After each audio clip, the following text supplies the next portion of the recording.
If you like the story, you can support the author on Patreon. Link is in the description. Chapter 41, The Savior. Tai Lung didn't even spare the avatar a glance.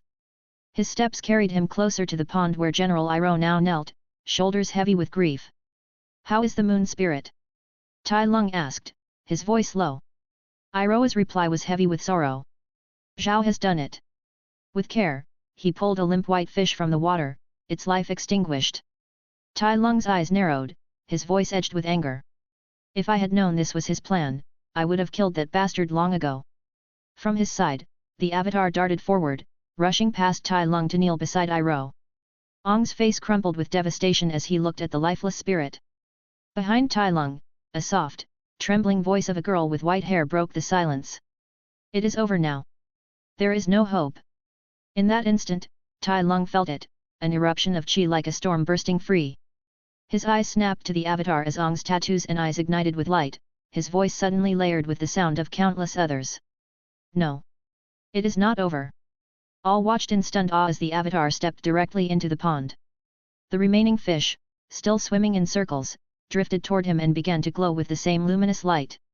Then, without hesitation, Ong plunged beneath the water. A burst of blue radiance surged outward, flooding the cavern. Before their eyes, the water rose and shaped itself into a colossal figure of shimmering liquid, a giant spirit of glowing water with Ong within its core.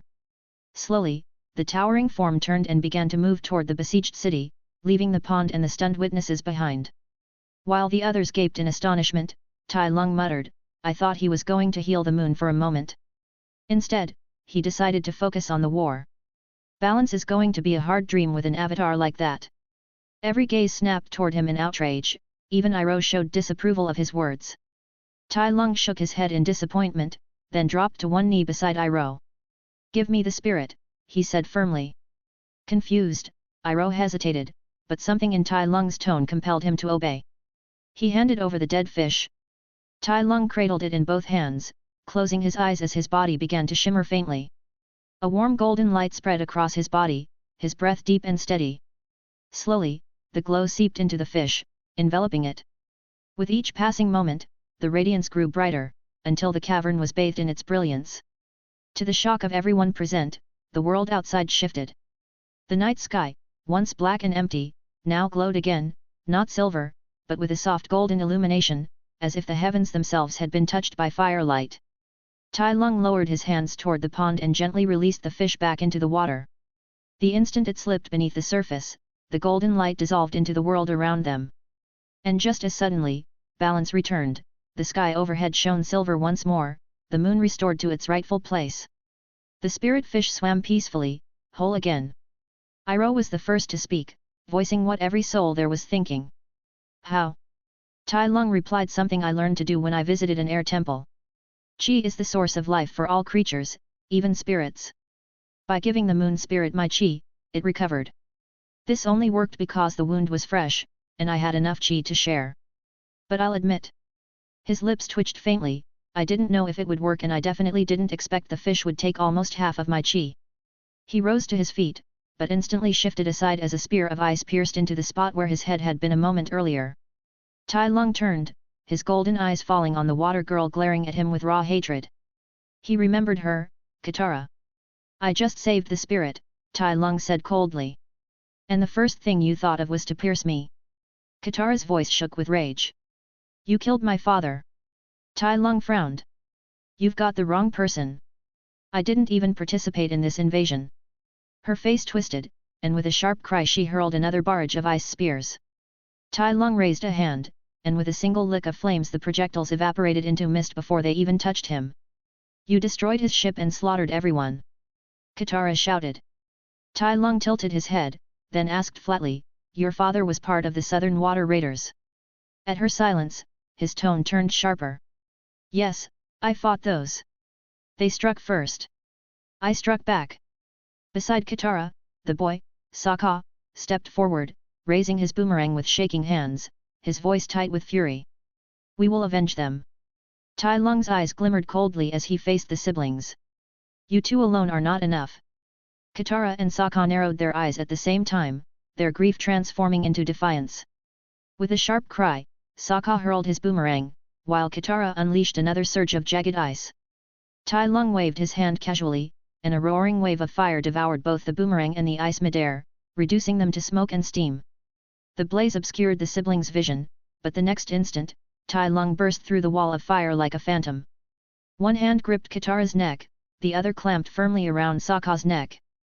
Both of his hands radiated an intense heat, not enough to burn their flesh, but enough to sear their skin and fill them with a painful, suffocating discomfort.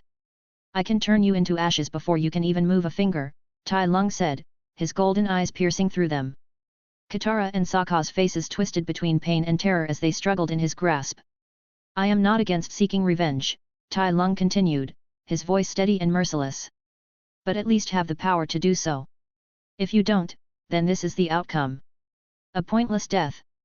Please." Iroha's voice rang from behind, deep and earnest. "They are but grieving children who acted in a moment of anger. Don't hurt them. They don't deserve such a fate." Tai Lung studied Iroha for a moment, then exhaled a low hum and released the siblings. Katara and Sokka collapsed to the ground, clutching their throats and arms where the heat still lingered. "I destroyed the water raiders' ships and burned some of them," Tai Lung said flatly. "But most were imprisoned. As for the missing, they fell into the ocean, their fate unknown." He stepped past the siblings, his voice calm. "I don't know who your father is. I didn't catch the name of any of them. He could be free, he could be dead in the ocean, or he could be imprisoned. You can still search for him. And once you confirm his death..." His golden eyes flicked toward them briefly. "You're welcome to come after me." The siblings stared at him in shock, their grief clashing with the brutal honesty of his words. Tai Lung gave them no more attention. Turning toward Iroha, he said, "General Iroha, take your nephew and head straight back to the fleet. With Zhao's death, the invasion has failed. We should be leaving. I will go ensure our people have a safe retreat." Iroha inclined his head slowly. "What are you going to do?" Tai Lung smiled faintly. "You saw the water monstrosity, the avatar merged with the black fish. It will destroy our fleet if left unchecked. I'll put a stop to it." Iroha's eyes widened. "That fish is the ocean spirit. You don't stand a chance against it." Tai Lung's smile only grew sharper. "I like to challenge myself." Without another word, he launched into the air, his figure streaking with blue fire as he ascended before their eyes, heading straight toward the colossal glowing giant that stalked the city. From above, Tai Lung watched as the watery titan surged through the streets, drowning Fire Nation soldiers with every sweeping gesture. His gaze hardened. Rising higher into the air, he inhaled deeply, then roared, his voice amplified by qi. "This is Captain Lung. The invasion is over. Zhao is dead. Retreat immediately." His command thundered across the city, echoing through every ship, every alley, every ear. Soldiers paused mid-battle, stunned. The next moment, Tai Lung thrust his first forward and unleashed a torrent of blue fire at the massive water giant. The blast struck, and the colossus faltered for a moment before its glowing eyes shifted toward the flying figure. Tai Lung smiled, hovering in the air like a blazing star. "I can't have you drowning soldiers like that. I advise you to go back to the pond."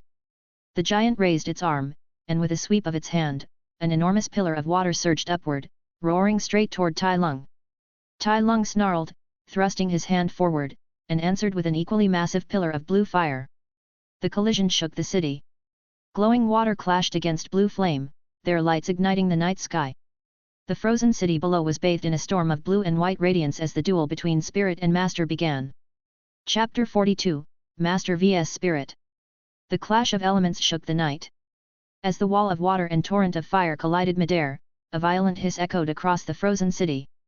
Steam erupted outward in every direction, cloaking the battlefield in a blinding white veil. From within the mist, Tai Lung broke free, a stream of flame trailing behind him as he darted around the towering water giant. He hurled fireball after fireball, each the size of a house, crashing into the titan's liquid body. Every impact made the colossus shudder, rippling waves coursing through its form. The giant's head turned, its eyes glowing like moons locked onto Tai Lung. With a soundless command, the waters of the city rose in fury. Dozens of massive columns of water erupted from the canals and streets, all converging on the spot where Tai Lung flew. His golden eyes narrowed as he dove sharply downward, narrowly slipping between the crushing pillars that slammed together behind him. But the titan was relentless. The sea itself seemed to lunge after him, a wave larger than any building rushing through the city like a predator on the hunt. Tai Lung's eyes widened. It wasn't just an attack, it was as though the ocean itself sought to swallow him whole. He ducked low, weaving between icy paths and sliding rooftops, darting through the narrow streets. The wall of water followed relentlessly, smashing aside houses and bridges wherever he had just been. His jaw clenched. This wasn't right. He had not expected the Avatar would continue the assault even at the cost of the city's people. Each crash of water tore apart homes, shattered frozen walkways, places that might still shelter frightened civilians. The destruction was merciless. Tai Lung's expression hardened. He had made a mistake by descending here, he did not want to be the one to destroy homes again, he won't repeat his first life mistakes or be part of something similar. With a burst of flame, he shot back into the sky, climbing higher and higher. Lightning began to dance across his arms and shoulders, crackling wildly like an angry storm. He let it build, rotating through his chi channels, before hurling it downward in a brutal strike toward the Titan. The Titan reacted instantly. Ice surged upward, forming a mountain between itself and the oncoming lightning attack. The lightning exploded against it with a deafening crack, the sound rippling through the city like thunder from the sky. Tai Lung's smirk faded into a troubled frown. The Avatar was already the most powerful bender alive, a vessel of countless lifetimes. The ocean spirit alone was a force of nature beyond comprehension. Together, empowered by the restored moon spirit, the sheer tide of chi radiating from the Titan was unending, infinite. He could feel it, an endless pool of power. He would never match such raw might. Attrition was hopeless. His only advantage lay in his speed, his agility, his size against the immense size of the spirit. For now, he had no choice. He would hold the Titan's attention, keeping it away from the retreating fleet, while his mind searched for some way, any way, to bring the Titan down. Tai Lung darted around the giant once more, weaving between crashing waves and hurling wave upon wave of fire in retaliation. The spectacle was impossible to ignore. The waterbenders who moments before had been bending water and hurling ice at fleeing soldiers stopped, staring in awe at the battle between the fire-bending master and the spirit Titan. Even Fire Nation soldiers, retreating in fear and defeat, would pause to look back, their faces lit by bursts of blue fire against glowing water. Over the heart of the city, the air had become a battlefield unto itself. Fire rained from the sky, water exploded upward in geysers, and steam boiled between them. Mist wrapped the streets, blanketing the fleeing masses, rising into the sky like a shroud. Yet even through the veil, one sight could not be hidden, the piercing glow of Tai Lung's blue flames as he fought the ocean itself. For long minutes, Tai Lung had been circling the spirit's colossal form, fire and lightning spilling endlessly from his fists. His chest heaved, his golden eyes narrowing with both frustration and complete focus. Every strike seemed useless, the Titan had infinite chi and water supply. He even began to curse the spirit in his mind. You stupid spirit, if you are so powerful and mighty, why did you allow that fool to kill your friend? The thought pierced deeper than he expected, the more he thought about it. For a heartbeat, his fire stuttered, then his eyes flashed with realization. That was it. The ocean spirit, with all its boundless might, had not acted until it was too late. Why? Because it couldn't fight, not on its own. It needed the Avatar. It needed a vessel to channel its power. His gaze snapped toward the glowing figure at the monster's core, Ong, suspended like a puppet. Earlier, he thought separating the boy from the Titan was pointless as it will build itself again. But maybe it was not the case, the Titan might collapse entirely if its power severed from its vessel. That was his only chance. Determined, Tai Lung surged closer, flames blazing. He gathered every ounce of his chi and unleashed his greatest inferno yet, a wave of fire so massive it lit the misty sky like a second sun. The Titan responded in kind, summoning a monstrous wall of water. They met in a thunderous collision, birthing another storm of blinding steam that blanketed the battlefield. This time, Tai Lung didn't hold back. He used the cover and dived headlong into the Titan's head. The liquid flesh boiled and rippled under his entry as he tore through it, channeling fire without restraint. He pressed forward, eyes locked on the outline of the boy within. He was close, too close for hesitation. The water began to freeze around him, the spirit's ice defense clamping down like ice fangs. Snarling, Tai Lung pushed his body harder than ever, muscles straining, chi burning. He broke through the freezing wall, his fingers brushing against Ong's clothes. Without pause, he released a small, controlled bolt of lightning, weak compared to his earlier strikes but enough to shock the boy's body. The Titan convulsed. The Avatar's body spasmed, and for the briefest moment the freezing ceased. Tai Lung roared, flooding the head with fire, searing a path as he grabbed Ong's limp form and burst free of the watery prison. It all happened in moments, too fast for any watching eyes to comprehend. From the mist, Tai Lung emerged, carrying the unconscious Avatar in his arms. Behind him, the great Titan shuddered violently, its glowing form collapsing in torrents. The colossal spirit dissolved into rushing water, then nothing, vanishing back into the ocean from which it had risen. Tai Lung hovered in the sky, drenched and trembling, but victorious. He exhaled, relief coursing through him. It worked. The spirit must have gone back to being nothing more than a stupid fish. He descended slowly, landing atop the tallest building in the city, a perch that overlooked every street and every horrified face turned toward him. Water Tribe warriors stood frozen, their spears shaking in their hands, their eyes wide as they realized what they were seeing, the Avatar, limp in the fire monster's hand. Tai Lung held the boy up by the back of his clothes like a captured animal, his voice booming with chi across the city. Water Tribe! The battle is over. The Avatar and your ocean spirit have fallen before me. If you insist on pursuing the Fire Nation soldiers, you shall face me instead. His words echoed, silencing even the crash of waves. The warriors quailed, none daring to move. With a final glance, Tai Lung tossed Ong onto the rooftop, leaving him unconscious but unharmed. Without waiting for a response, he pointed his arms backward and soared away, fire propelling him toward the retreating fleet. The Water Tribe stood rooted in place, not daring to chase the monster who had shattered what can be described as a water god. Yet in truth, Tai Lung's strength was nearly spent. His flight wavered, his chi was reaching its limit. Battling an infinitely powerful spirit had drained him to the marrow. But he endured and found a path. In the end, victory was his. Chapter 43, The Siege Aftermath. The Fire Nation fleet had retreated a safe distance from the Northern Water Tribe, their ships cutting across dark waters under the pale moon.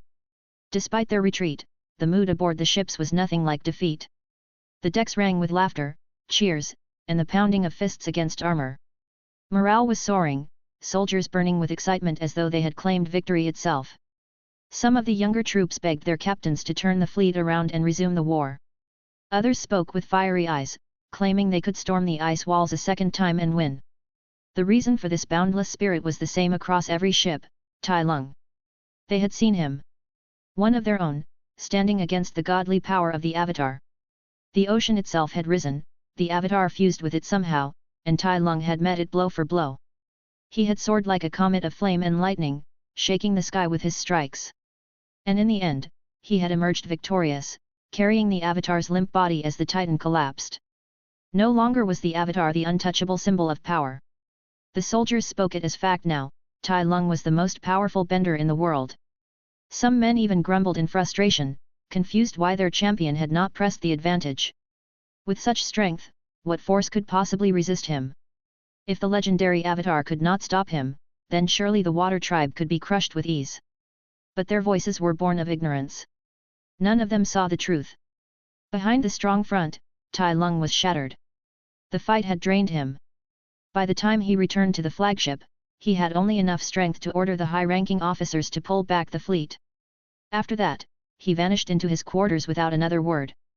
There, away from the cheers of the soldiers, he collapsed into meditation, trying to rest and recover. Early the next morning, General Iroh entered Tai Lung's quarters. He found the great warrior sitting cross-legged on the bed, his eyes closed, breath steady in disciplined rhythm. When Tai Lung finally opened them. "What brings you here so early, General?" Tai Lung asked quietly. Iroh smiled warmly, his hands folded behind his back. "I came to check on you after last night's battle. You defeated the Avatar and the Ocean Spirit. You may very well be the strongest bender alive, perhaps even greater than the spirits." Tai Lung shook his head. The Avatar was nothing but a vessel. And the Ocean Spirit? He narrowed his eyes. It didn't know how to fight. If a beginner bender had been given its power, I would have been doomed. All of us would. The ocean is something else, its raw power is beyond me. Iroh gave a soft chuckle, though his eyes were serious. The ocean is a force of nature. In raw power, few things can match it. He paused then, his voice growing heavier, his gaze fixed on Tai Lung. You are strong, Tai Lung. Stronger than anyone I have ever seen. If you had joined the siege, the water tribe would have fallen. Even Ba Sing Se will fall if you lead the charge. And yet you are well known to avoid battles and only steps in for rescue. Why? You could gain so much honor and glory. For a long moment, Tai Lung said nothing. Then he looked into Iroha's eyes and replied firmly, that is not my destiny or my path. I want the betterment of myself, I don't need to be anything more, I don't wish to seek a great and glorious destiny. And in respect to my father's wishes, I am willing to protect the Fire Nation's people. But that is the limit of it. Conquering lands, winning wars, it is just not for me. Iroha studied him closely. Then what do you want? Have you thought of bringing balance back? Of seeking peace? Tai Lung replied, I honestly don't know, but I know I am not worthy to be a bringer of peace or its guardian.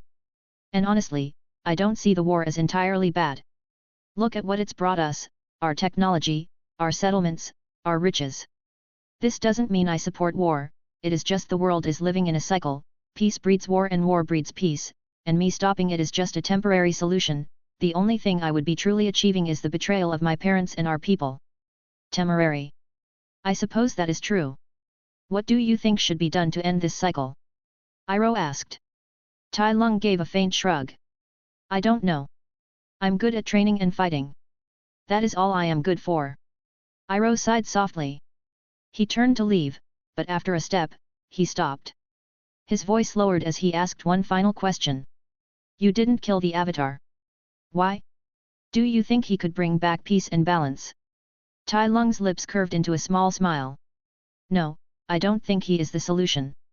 I didn't kill him just like I didn't kill any water bender, because simply I have no enmity with them. I also admit I want to face him when he masters the 4 elements. He is the strongest bender after all. It would be a shame if I never had the chance to challenge him at his peak.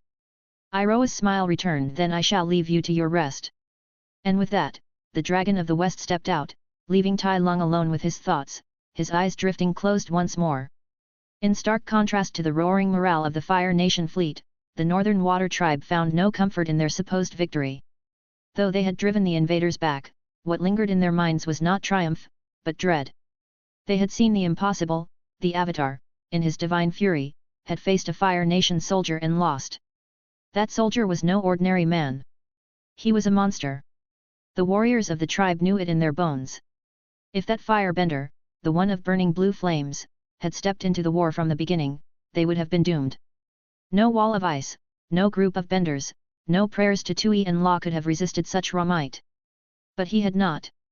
For reasons unknown, the monster had only joined the fray at the end, to halt the Avatar and cover the retreat of his people. His motives were a mystery. Some whispered that perhaps attacking them was beneath him. Others prayed that whatever restraint held him away from battle would continue to bind him forever. Yet none were more shaken by Tai Lung's power than Ong and his companions. Even in the Avatar state and controlled by the ocean spirit's wrath, Ong had been aware of his surroundings. He remembered every clash, every strike, and he remembered losing. The ocean itself had not been enough. Tai Lung had torn him free from that divine union and cast the spirit back into the water. Katara and Sokka had no less fear carved into them. They had attacked that monster with everything they had, and he had nearly ended their lives in an instant, only sparing them at Iroha's plea. They couldn't understand his words, his reasoning, or his strange decisions.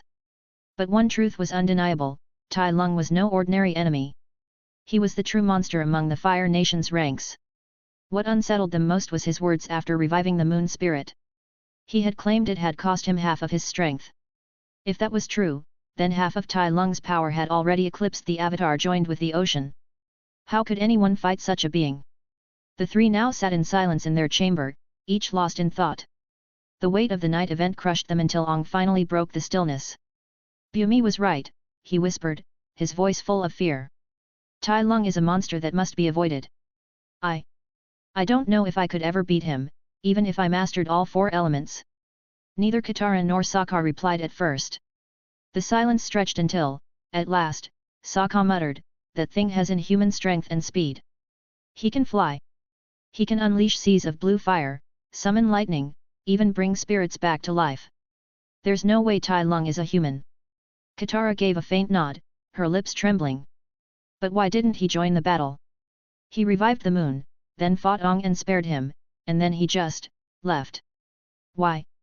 You heard him, Sokka answered grimly. He sees the moon as something important for the world. And he likes challenges. Maybe he wants to fight Ong only after he's mastered all 4 elements. Ong swallowed hard, his throat dry. He didn't want to believe it, the thought of facing Tai Lung in earnest made him shiver.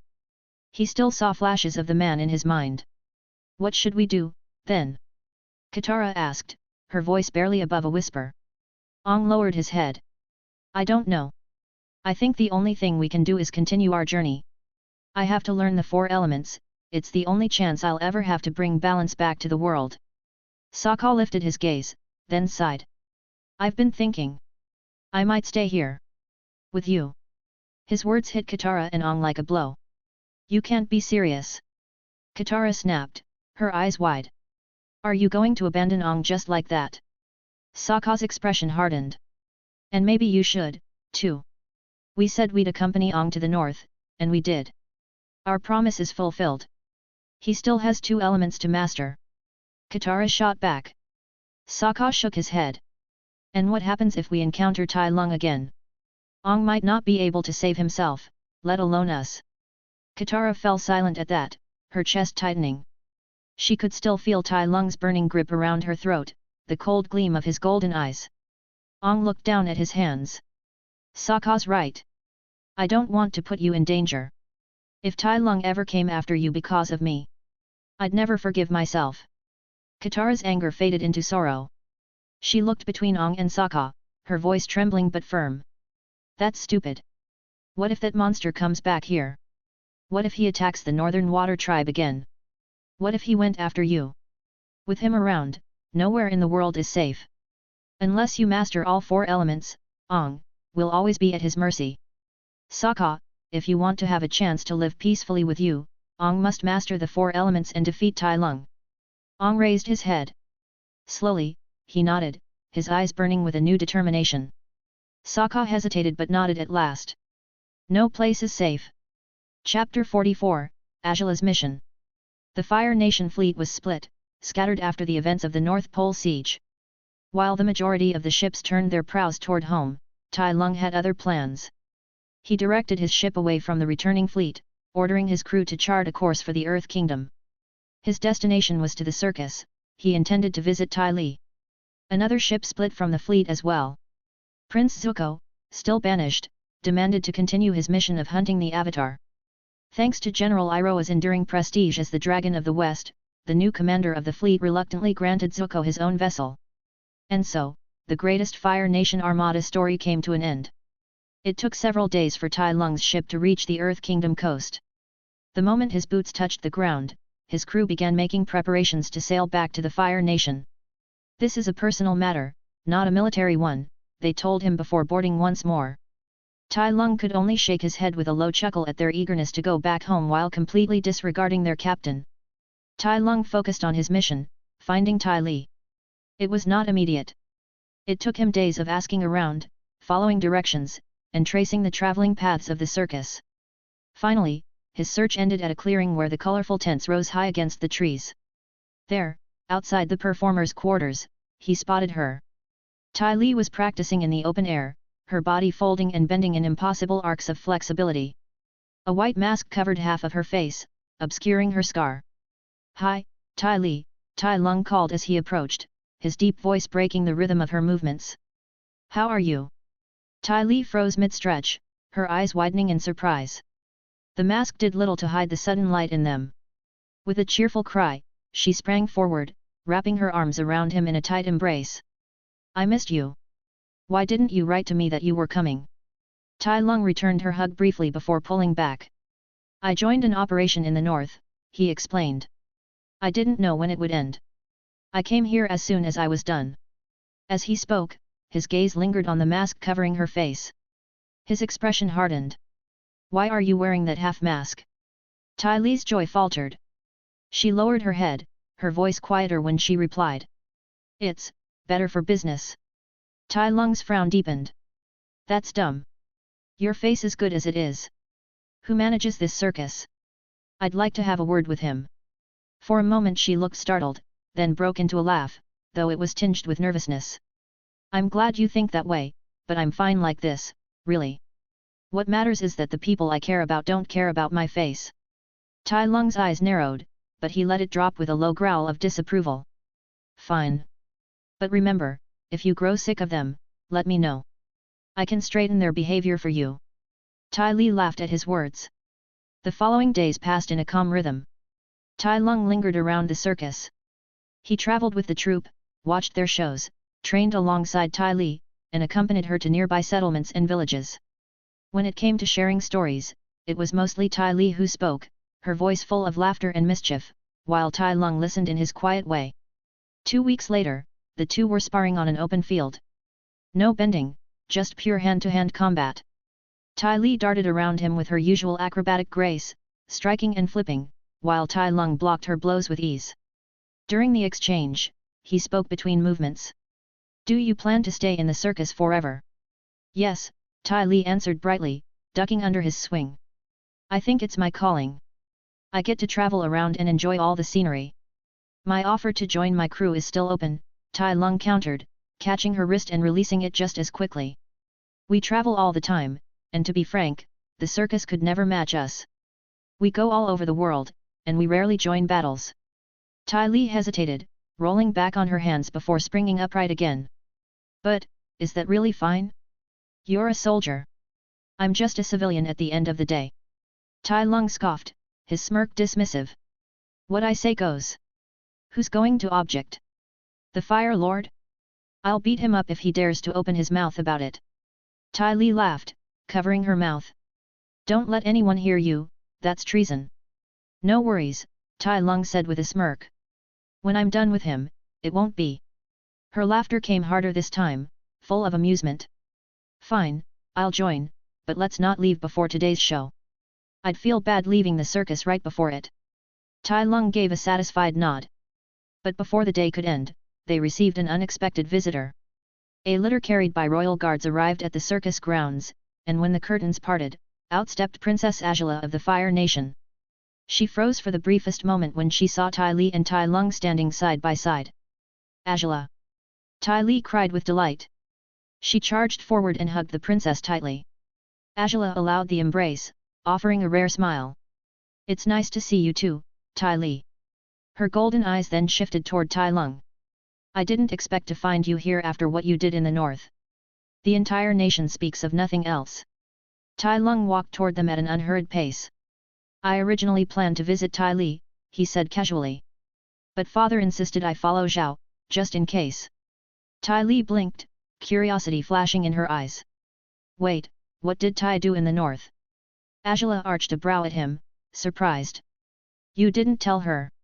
Tai Lung shrugged. She's not interested in war-related topics. Well, Tai Li said, folding her arms, now I'm interested. What is this about? Azula's expression softened into one of calculation. Let's sit somewhere first. They found a quiet spot near the circus tents, where Azula recounted the tale as it was told in the capital. How Tai Lung had fought the Avatar in his Avatar state. How the Avatar commanded the ocean itself, and still lost to Tai Lung. She described the retreat of the Fire Nation fleet, and how Tai Lung's intervention saved countless soldiers. Tai Lung listened in silence, noting to himself that while much of it was true, the retelling painted him as if he had emerged with strength to spare, when in reality, he had been utterly drained. The story had made him sound unstoppable, capable of crushing the north entirely along the Avatar if he wished. Tai Li looked at him with wide-eyed amazement. Azula, however, leaned forward. You could have captured or killed the Avatar. You could have conquered the north. But instead you retreated. The War Council is furious. I don't want to conquer lands or win battles, Tai Lung said simply. I only stepped in to help our soldiers escape. That's all. And I have no plans to change how I act anytime soon. Azula's sharp gaze lingered on him, unconvinced, though she didn't press further. She knew better than to antagonize this monster. Instead, she turned her attention back to Tai Li. I'm on a mission, she said. She explained that she had been sent to capture Zuko and Iroh and bring them home under the Fire Lord's orders. She needed help, and so she had come for Tai Li. Tai Li's face fell. I'm sorry, Angela. I am going to join Tai Lung's crew. Angela's brow furrowed. But you're not a soldier. I'm inviting her, Tai Lung interrupted, his tone casual but final. If someone has a problem with her, they can always find me. Angela's eye twitched at his blatant disregard for authority. He was doing whatever he pleased, and she knew no one dared oppose him, not even her father. You can always go with Tai Lung later, she said, her voice firm. This is my first mission away from home, Tai Li, and I need all the help I can get. Tai Li hesitated, torn. On one hand, she wanted to leave with Tai Lung. On the other hand, she didn't want to let Angela down. Meanwhile, Tai Lung's brow furrowed. Why do you need help to bring your brother and uncle back? Just send some letter or ask around our bases and you're done. Angela sighed, her mask of confidence cracking for a heartbeat. They're being brought back against their will to avoid bringing shame to the royal family. Tai Lung tilted his head, not understanding the thought process here. His thoughts drifted toward the Fire Lord's less than stellar reputation as he stared at Angela with a questioning gaze. She stiffened, able to guess exactly what he was thinking. If it weren't for the fact that he was far too strong, she might have struck him down with lightning where he stood. Chapter 45, The Fastest Flea. Ignoring Tai Lung entirely, Angela turned her focus back to the still hesitant Tai Li. I was planning to fetch Mai after you, she said smoothly. She's in the Earth Kingdom after all, and the three of us could be together again. We haven't met since we left the Royal Fire Academy for girls. Tai Li's eyes brightened instantly. Mai is here. She and her family came to the Earth Kingdom, Tai Lung answered before Angela could. Her father was put in charge of managing a district of settlements and villages or something along those lines.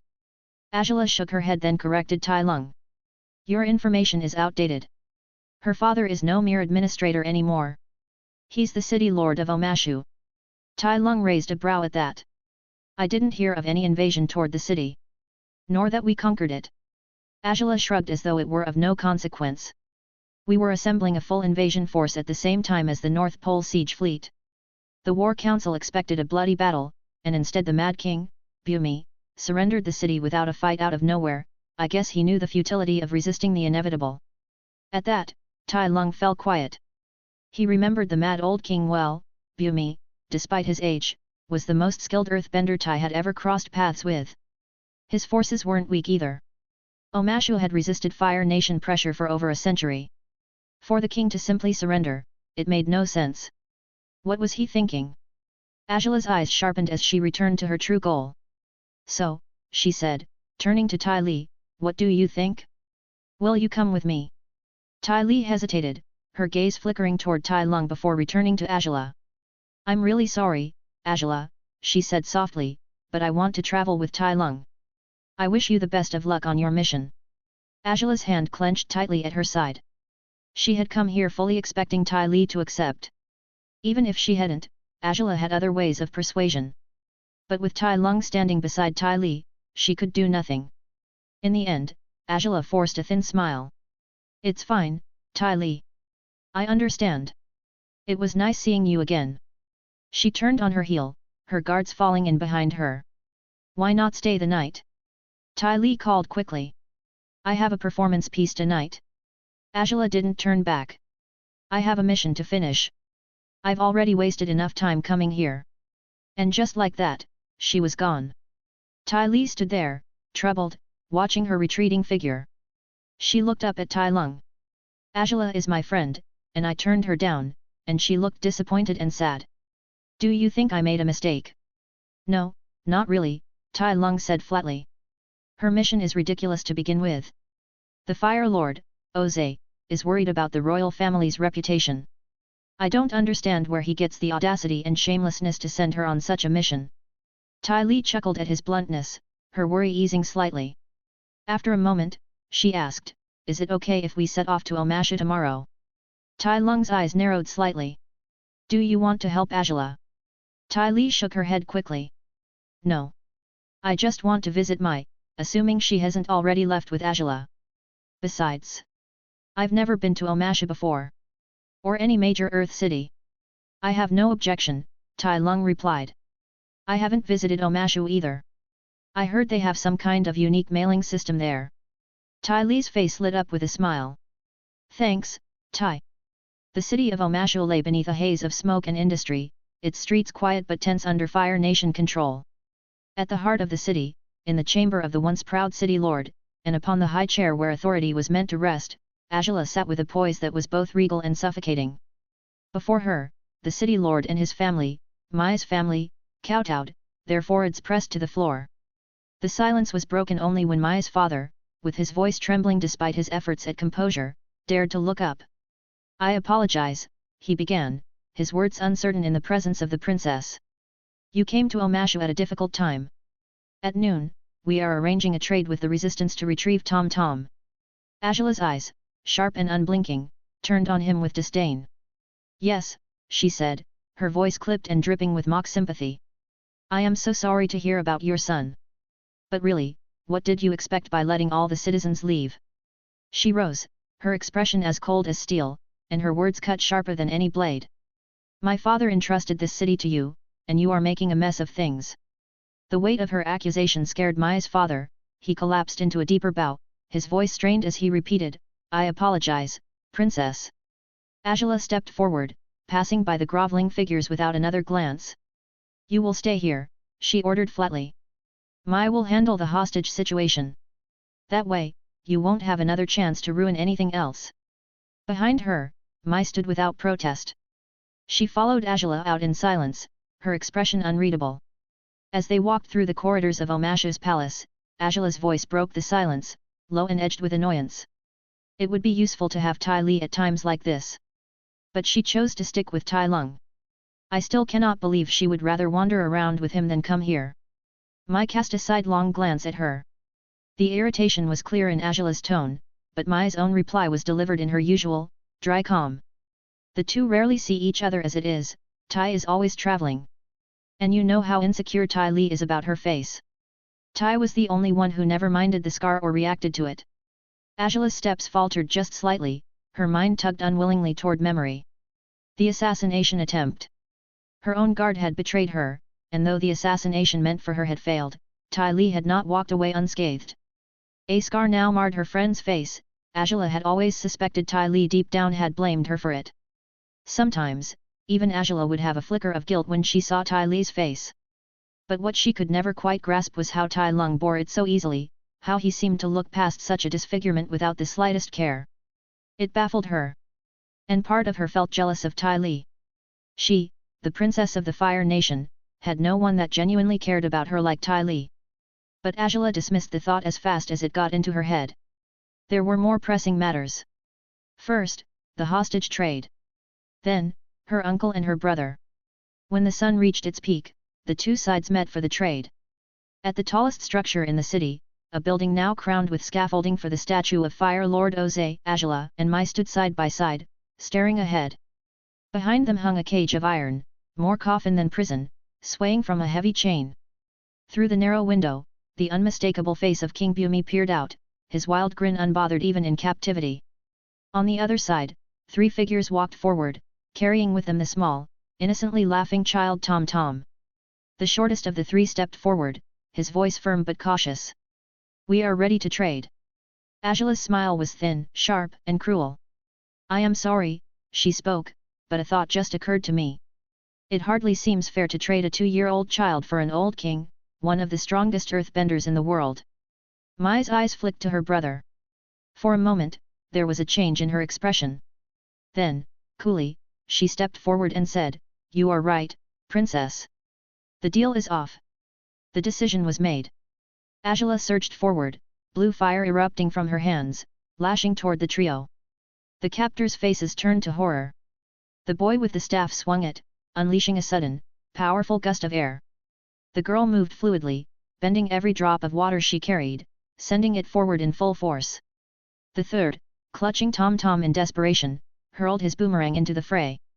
The attacks collided midair with Azula's blazing fire.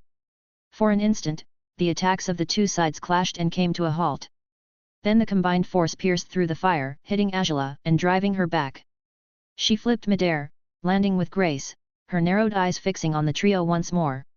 But they were gone. "They escaped," Mai murmured, her tone as flat as ever. "I know you're terrifying, but what did you do to them to make them run like that?" I've never seen anyone flee so fast. Angela's expression hardened, though a flicker of confusion passed through her eyes. I am not sure. But just now, that was airbending. The boy with the staff, he is the avatar. Behind them, in his iron cage, King Bumi had been chuckling the entire time. Yet even his laughter faltered as his eyes widened in surprise. His old friend had run so fast, so abruptly, that even he was left stunned. He had planned to tell Ong to leave him behind. But Ong had not even attempted a rescue. Chapter 46, The Golden Touch. For a long moment after the escape, silence lingered over the city's highest point. The cage still swayed slightly from its chain, and the unfinished statue of Fire Lord Oze loomed above them. Then, at last, Bumi's chuckling voice broke through, his tone almost enlightened, as though he had reached some grand revelation. Ah, I know why they escaped, the old king announced. Both Angela and Mai turned their heads toward him, curiosity flickering in their eyes despite themselves. Bumi grinned through the small window in the iron coffin. It's the blue fire, he said cheerfully. I believe they thought you were that terrifying firebender, Tai Lung. Angela's eyes narrowed. But Bumi wasn't finished. He gave her a look full of mock pity, his voice lowering into something almost fatherly.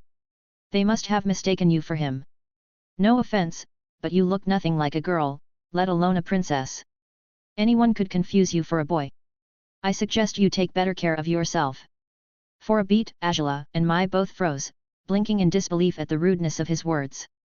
Then Angela's face darkened, her fury barely restrained. I will throw you deep into the prison, she hissed, her hand raised with lethal precision. So deep that the sunlight will never see you again. At her signal, the chain above groaned and began retracting, lifting Bumi's prison upward then into the shadows of a rocky tower nearby. His laughter echoed until it was swallowed by the dark. Mai stood silently at her side. After a pause, she finally said, her tone flat as stone, don't take his words seriously. He's just a senile old man. Angela turned her glare upon her companion. I am not. As if I would accept his words. The only thing that might be true is the blue fire, the avatar and his companions must have thought I am like Tai Lung due to the blue fire. Mai inclined her head in calm acknowledgement, her face expressionless, then asked why is the avatar afraid of Tai Lung? Far below, in the abandoned slums of Omashu's lower levels, 3 figures leaned against walls, catching their breath. Ong, Katara and Sokka huddled in an abandoned building, their chests rising and falling heavily from the escape. There's a second monster among the Fire Nation ranks, Ong said at last, his voice shaken. She has blue fire. Katara's hands tightened around her water flask, her face pale. Tai Lung was already a walking disaster. What are we supposed to do now that there are 2 of them? How did the Fire Nation even raise monsters like them? Sokka frowned, scratching the back of his head as though working through a theory. Maybe that girl is his sister. Ong shook his head. It doesn't matter now. What matters is finding a way to save Bumi while avoiding her. That's too dangerous. Sokka cut in sharply. If we get caught by her, it'll be the end of us. Katara nodded firmly, her voice quiet but urgent. She is too dangerous, Ong. We barely got away. Next time we won't be so lucky. Ong hesitated, his eyes downcast. His fists clenched at his sides. But we can't just leave. I need an earthbending teacher and Bumi is the best choice. Sokka met his gaze with unflinching seriousness. I'm sorry, Ong. But we have to leave Omashu. We can't risk it anymore. And now, they know you're here. The words struck heavily in Ong's chest. He lowered his head, silent, the decision weighing on him like stone. Deep inside, he knew Sokka was right. Staying was impossible, not with a second Tai Lung, another blue fire monster guarding the city. At last, shoulders slumped, Ong turned toward the darkened sewer tunnels of Omashu. Without another word, the avatar and his companions slipped away into the dirty hole they came from. 3 days later, Tai Lung and Tai Li finally arrived at Omashu. To Tai Li's disappointment, they learned that Angela had already departed a day earlier, taking Mai with her to track not only her uncle and brother but also the avatar. With little else to do, the pair spent a full day exploring the captured city before deciding to set off once more, wandering aimlessly across the conquered lands of the Earth Kingdom. With the fall of Omashu, only Ba Sing Se, the Great Walled Capital, remained as the last standing city of the Earth Kingdom. Every other stronghold had fallen under Fire Nation control. Here and there, small resistance bands persisted, but none posed a true threat to the Fire Nation's growing power. Their journey stretched on for nearly 2 months. They drifted steadily northward until, at last, they arrived at a large military base near the Yanhai River. The broad river flowed west of Ba Sing Se toward the south where they came from. What awaited them there made both Tai Lung and Tai Li stop in their tracks. Standing beside the base was a massive construct of iron, the largest machine either of them had ever seen. A monstrosity of metal loomed before them, terrible and awe-inspiring. Tai Lung and Tai Li continued toward the main gate, and as they approached, Tai Lung said, "I am Captain Tai Lung." The soldiers on guard stiffened at once. At the sound of his name, their bodies tensed, eyes widening. One among them stepped forward, voice steady but cautious. "Sir, could you please provide proof of identity?" Tai Lung raised one hand. A flicker of pale flame burst to life in his palm blue fire. The soldier instantly bowed respectfully. "It is an honor to meet you, sir. We have all heard of your battle at the North Pole." Tai Lung allowed the flame to die before speaking, his tone measured. "What is that giant machine standing there?" The soldier straightened and followed his gaze. "That, sir, is a drill. A giant war machine designed to pierce through the walls of Ba Sing Se." Tai Lung gave a low hum. "So there is a plan to mount an attack on the city?" "Yes," the soldier confirmed. "The War Minister Cheng and Princess Azula herself will both be leading the invasion force." At once, Tai Li's eyes lit up with delight. "Oh! Azula is here? That means Mai as well. Let's go meet them." The soldiers exchanged uneasy glances. This scarred girl had spoken the princess's name so casually it almost seemed disrespectful. Their looks did not escape Tai Lung's notice. "Tai Li is my fiancé," he explained to guards, "and a close friend of the princess." That was enough. The soldiers bowed lightly to Tai Li at once. "We apologize for not recognizing you, Lady Tai Li." Tai Li waved her hand with a cheerful little shake. "It's okay, guys. I don't hold any titles, you don't need to be so formal with me." Her easygoing warmth drew smiles from the men. The leading soldier straightened and said respectfully, "Allow me to lead you to Princess Azula's quarters." And so Tai Lung and Tai Li followed, walking side by side behind their guide. Along the way, the soldier could not help but express his awe and respect toward Tai Lung, recounting the stories he had heard of the northern siege and asking questions. Tai Li listened with a smile to the soldier.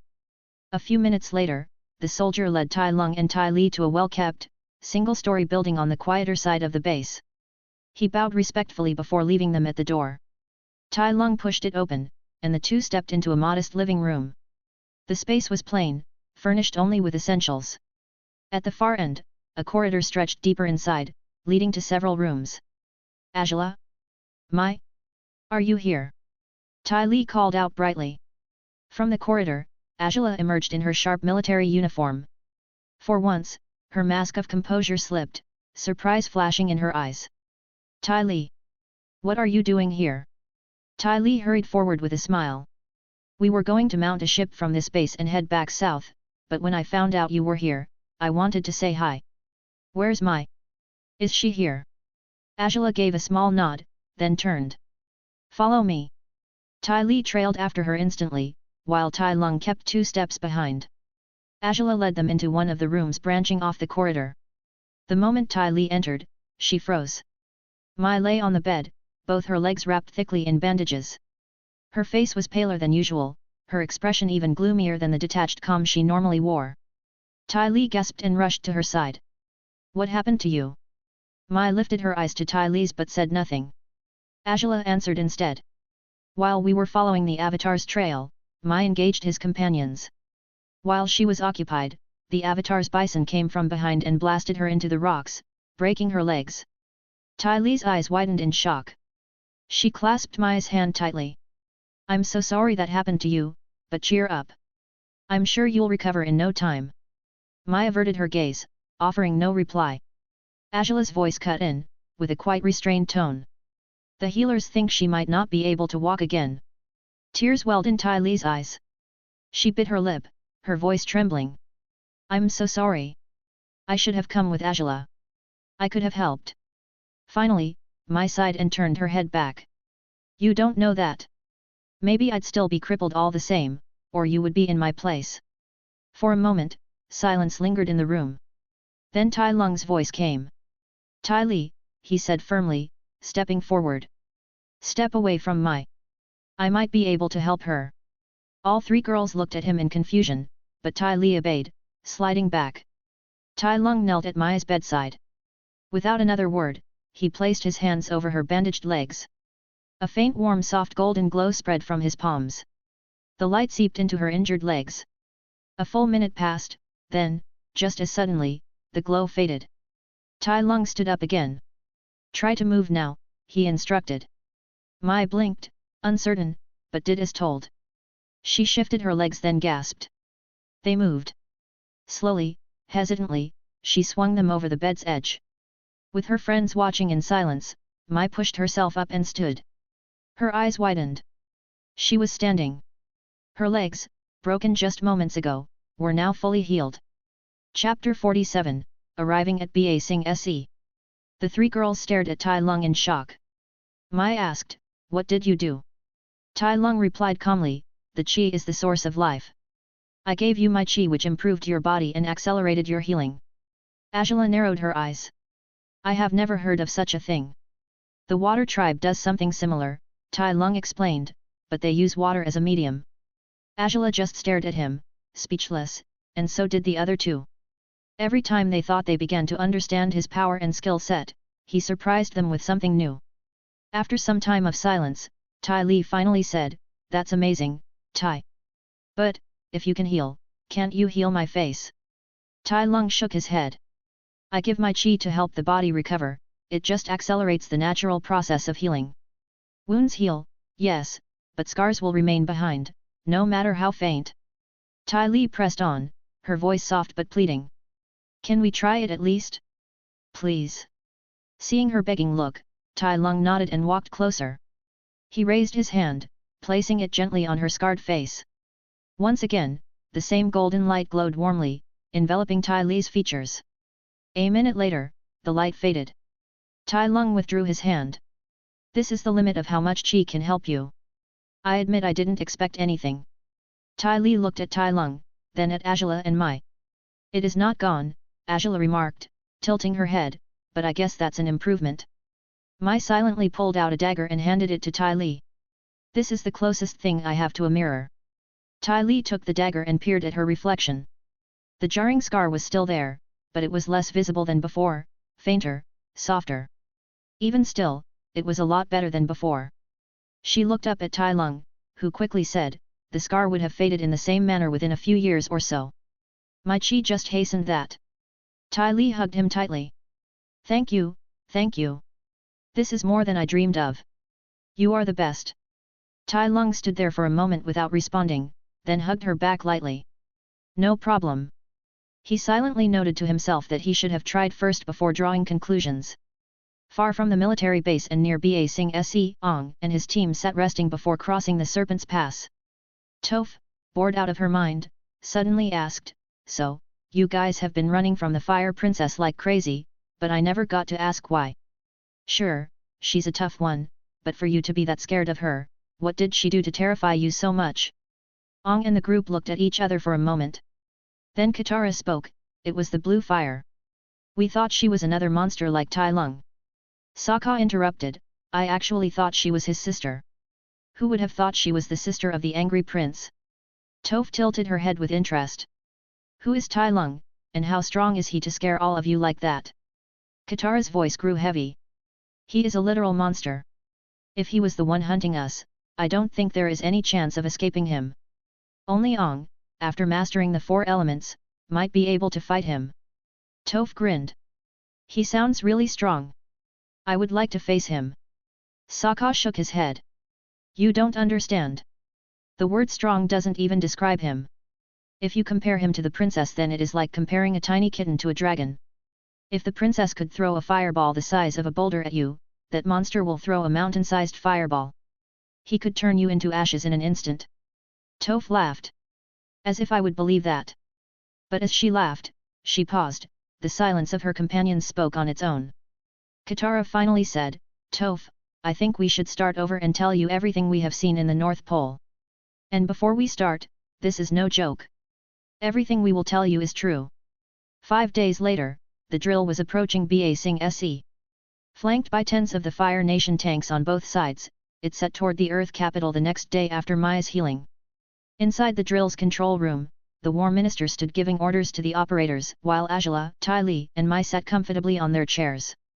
Tai Li had insisted on accompanying her friends this time, stating she wouldn't let her friend get hurt again. Tai Lung, despite not wanting to have anything to do with this invasion force, chose to tag along to ensure Tai Li and Mai's safety, but instead of staying with Tai Li in the control room, he went on and took over some random engineer room, deciding to meditate there alone. The invasion succeeding or failing had nothing to do with him. In the control room, Tai Li looked at the not-so-happy Angela and said, "At least he agreed to come. If things go wrong, we can depend on him to help us retreat." Angela grumbled, "What is the point of having so much power if you don't use it? I can't understand why he refuses to fully participate in war. He is literally a one-man army." The War Minister, who was hearing this, spoke confidently. "Princess, I assure you we don't need the assistance of Captain Lung. This drill has a penetration and destructive power far beyond what a firebender could possibly have, including Captain Lung. And it is fully built of metal, it is too big, heavy, and sturdy, a natural counter for the earthbender."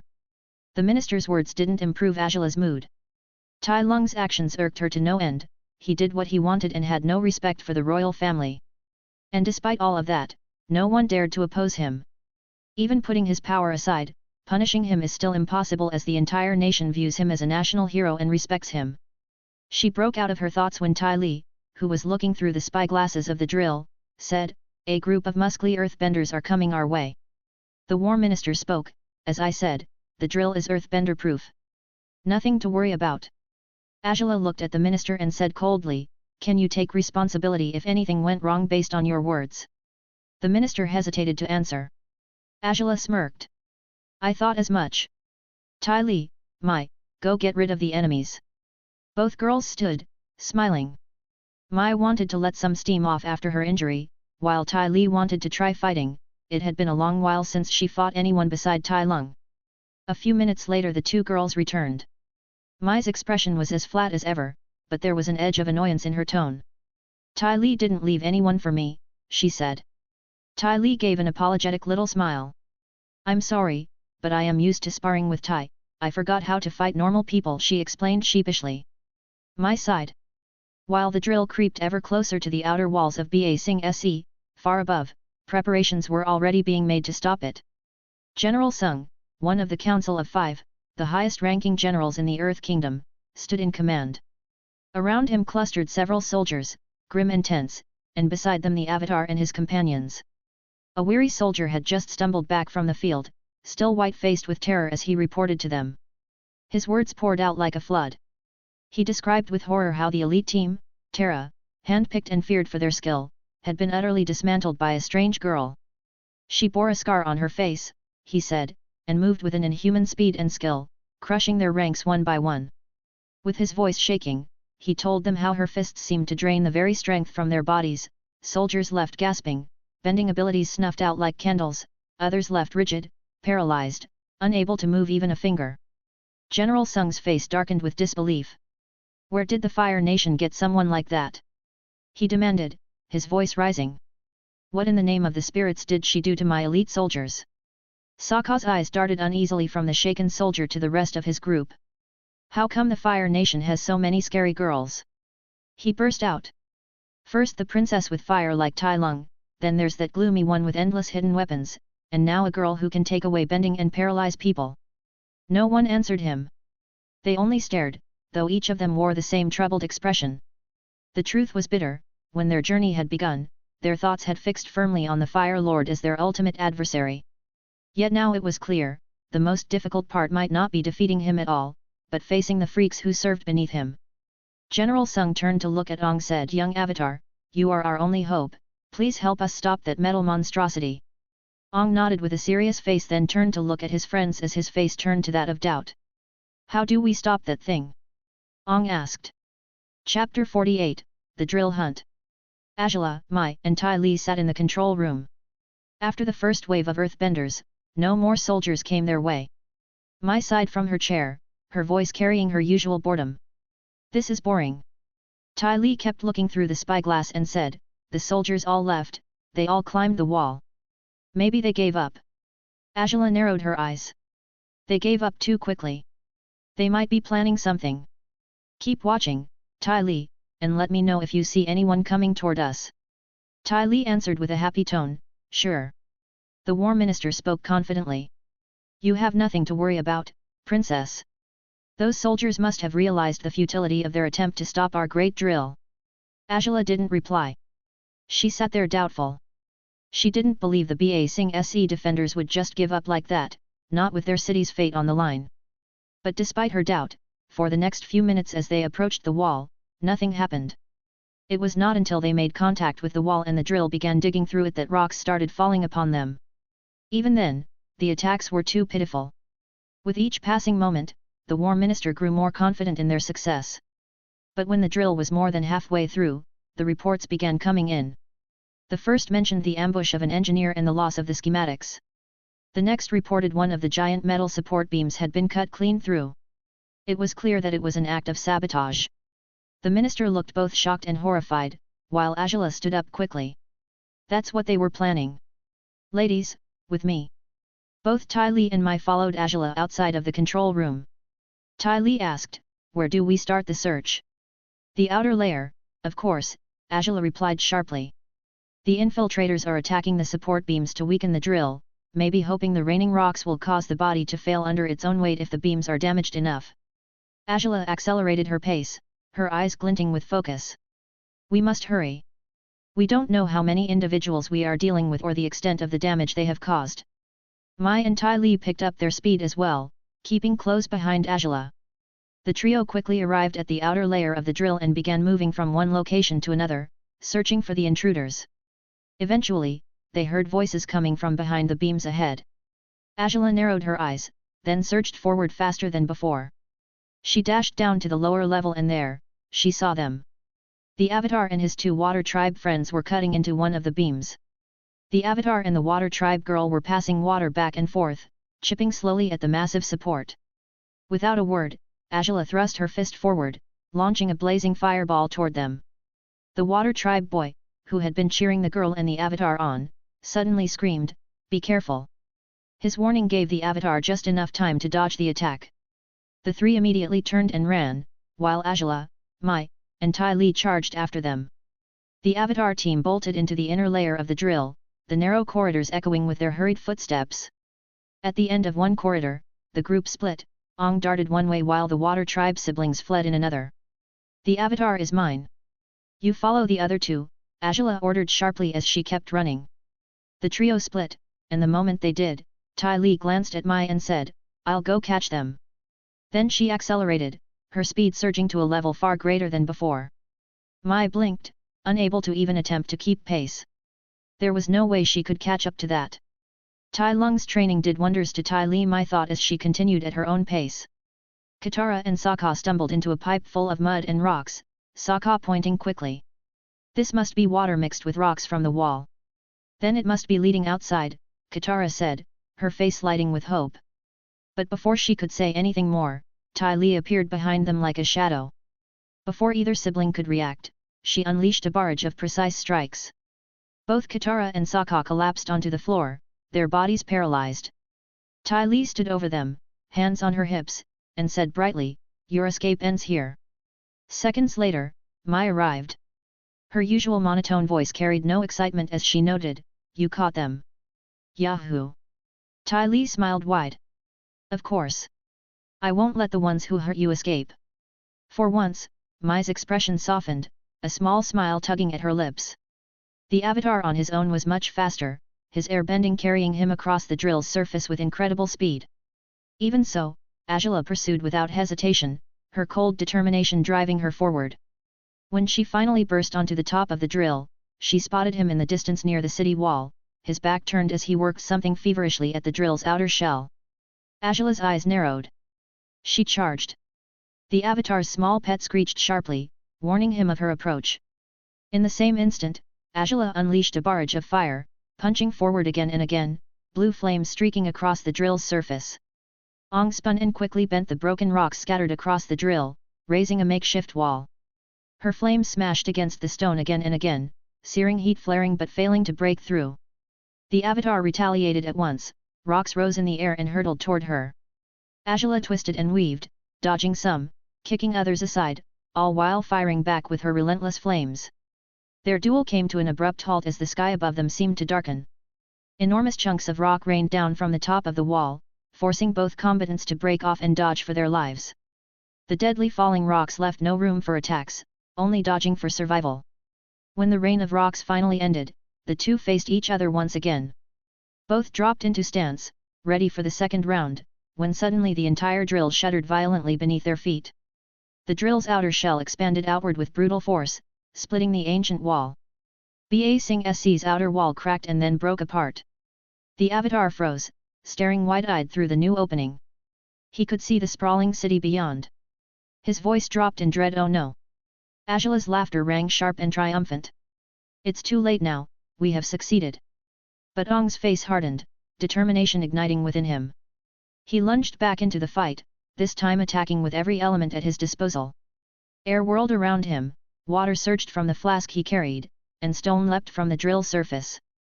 The onslaught came swift and fierce, and for the first time, Azula began to falter beneath the avatar's storm.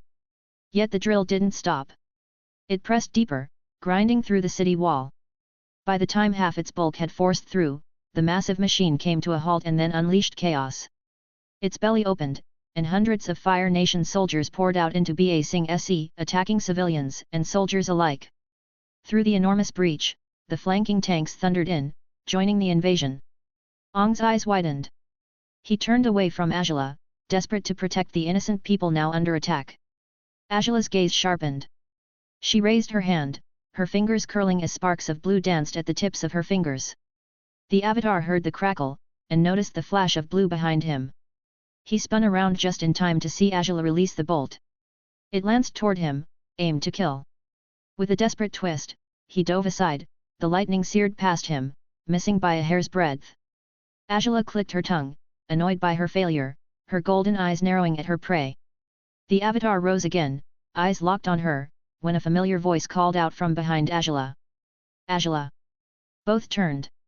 Mai and Tai Li had arrived with a squad of Fire Nation soldiers.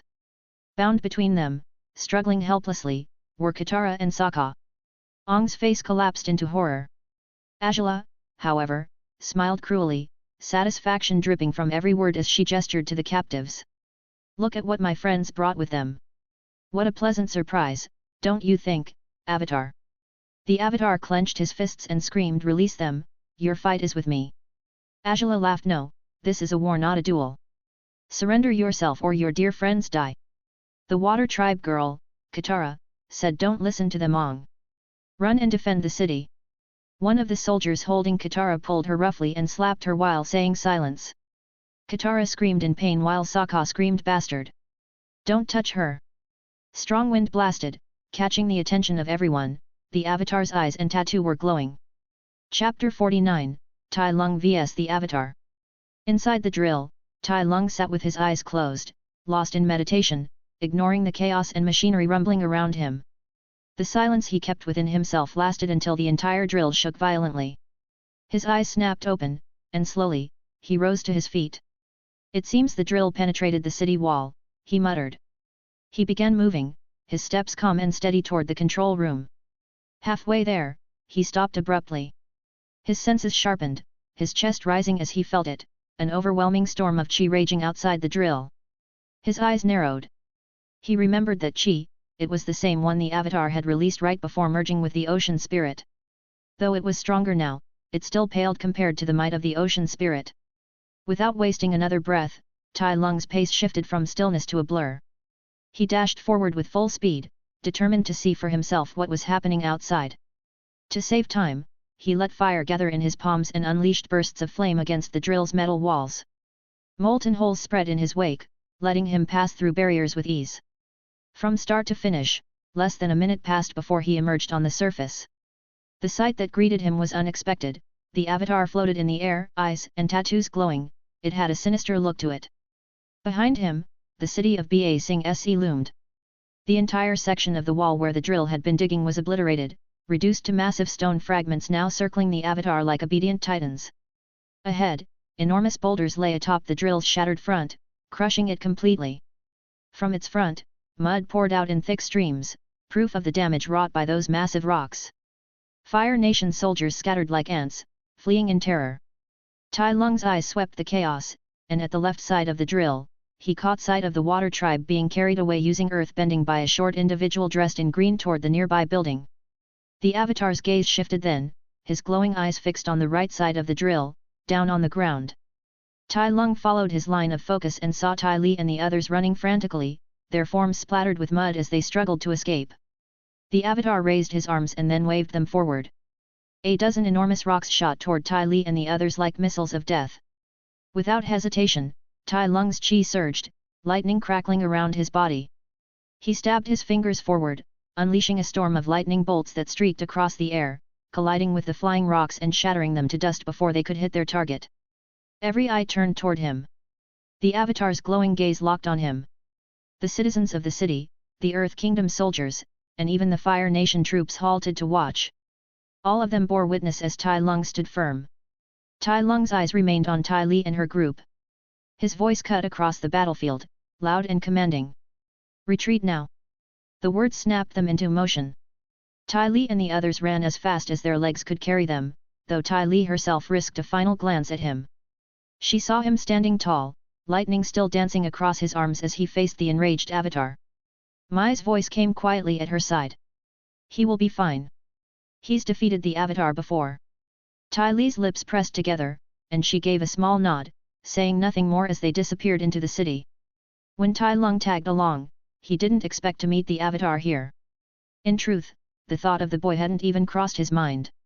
Yet here he was, standing before the master of the four elements. But regardless of the circumstances, Tai Lung was never one to hesitate when faced with a challenger. He lowered into a stance, a smile curving across his lips as his eyes locked on the glowing figure. The avatar responded with a sudden flurry of movements, arms sweeping and circling wildly. At first, Tai Lung felt nothing. Then the air shifted. Powerful winds surged, sweeping across the battlefield until it seemed a tornado had sprung to life all around them. Tai Lung moved without pause. Lightning crackled across his body before bursting forth in a bolt aimed directly at the avatar. But a massive boulder intercepted the strike, splitting the light with a deafening crack. At the same time, the ground beneath the boy's feet trembled and split. Chunks of rock rose into the air, circling the avatar until they formed a spinning barricade of earth, a storm of destruction spiraling around him. Narrowing his eyes, Tai Lung studied the avatar's movements, the rhythm of the floating rocks. The longer he watched, the clearer the pattern became. The moment recognition struck, he acted. From his fist, he unleashed a surging wave of blue flames spilling outward like a raging sea, crashing toward the avatar. The avatar halted the spin of several boulders and slammed them together into a shield. The fire roared against the stone, the flame wave scattering across the storm. But Tai Lung didn't wait for the flames to fade. He ignited bursts from his feet and hands, launching himself through the air, his body arcing toward the nearest floating rock. He landed then leapt again, using short, explosive jets of fire to cover the distance. One rock to the next, climbing higher and faster, he kept his approach hidden behind the whirlwind of stone. By the time he reached the avatar's side, the boy had shifted the rocks, searching for any sign of him. When the avatar realized Tai Lung was nowhere to be seen, his glowing eyes darted left, then right. But it was already too late. Tai Lung lunged from behind, springing off a massive rock with perfect timing. The avatar turned at the last instant, sensing the movement, but he was too slow. Tai Lung was already upon him, fists flashing in a relentless barrage. Each strike found its target accurately, hammering into pressure points and chi paths. The avatar gasped, his power collapsing inward as the flow of energy was cut. His body stiffened, paralyzed. In an instant, the light faded from his eyes and tattoos. The avatar state vanished, and he began to plummet helplessly toward the ground. Tai Lung hovered above only for a moment, then descended after him. He caught the boy by the neck before he could hit the earth. Tai Lung landed heavily, his boots slamming into the dirt with a thud, before tossing the avatar aside like discarded weight. The boy scrambled weakly to look up at him, fear etched across his features. From beginning to end, the battle had lasted mere seconds, and yet the avatar, in his most powerful state, had been crushed. Tai Lung's gaze bore down on him. His voice was calm, almost curious. Did you master water and earth? Ong said nothing, only staring, wide-eyed and shaking. Tai Lung's expression hardened, his tone lowering. I don't like to repeat myself. Ong swallowed hard, his throat dry.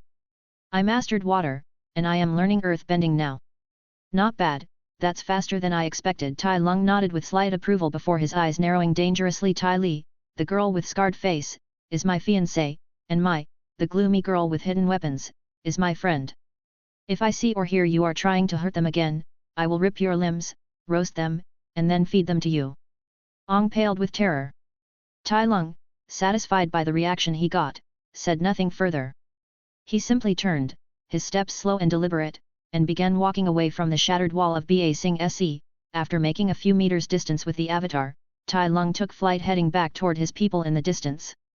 Despite his lone and unhurried figure, no one moved to stop him. None dared.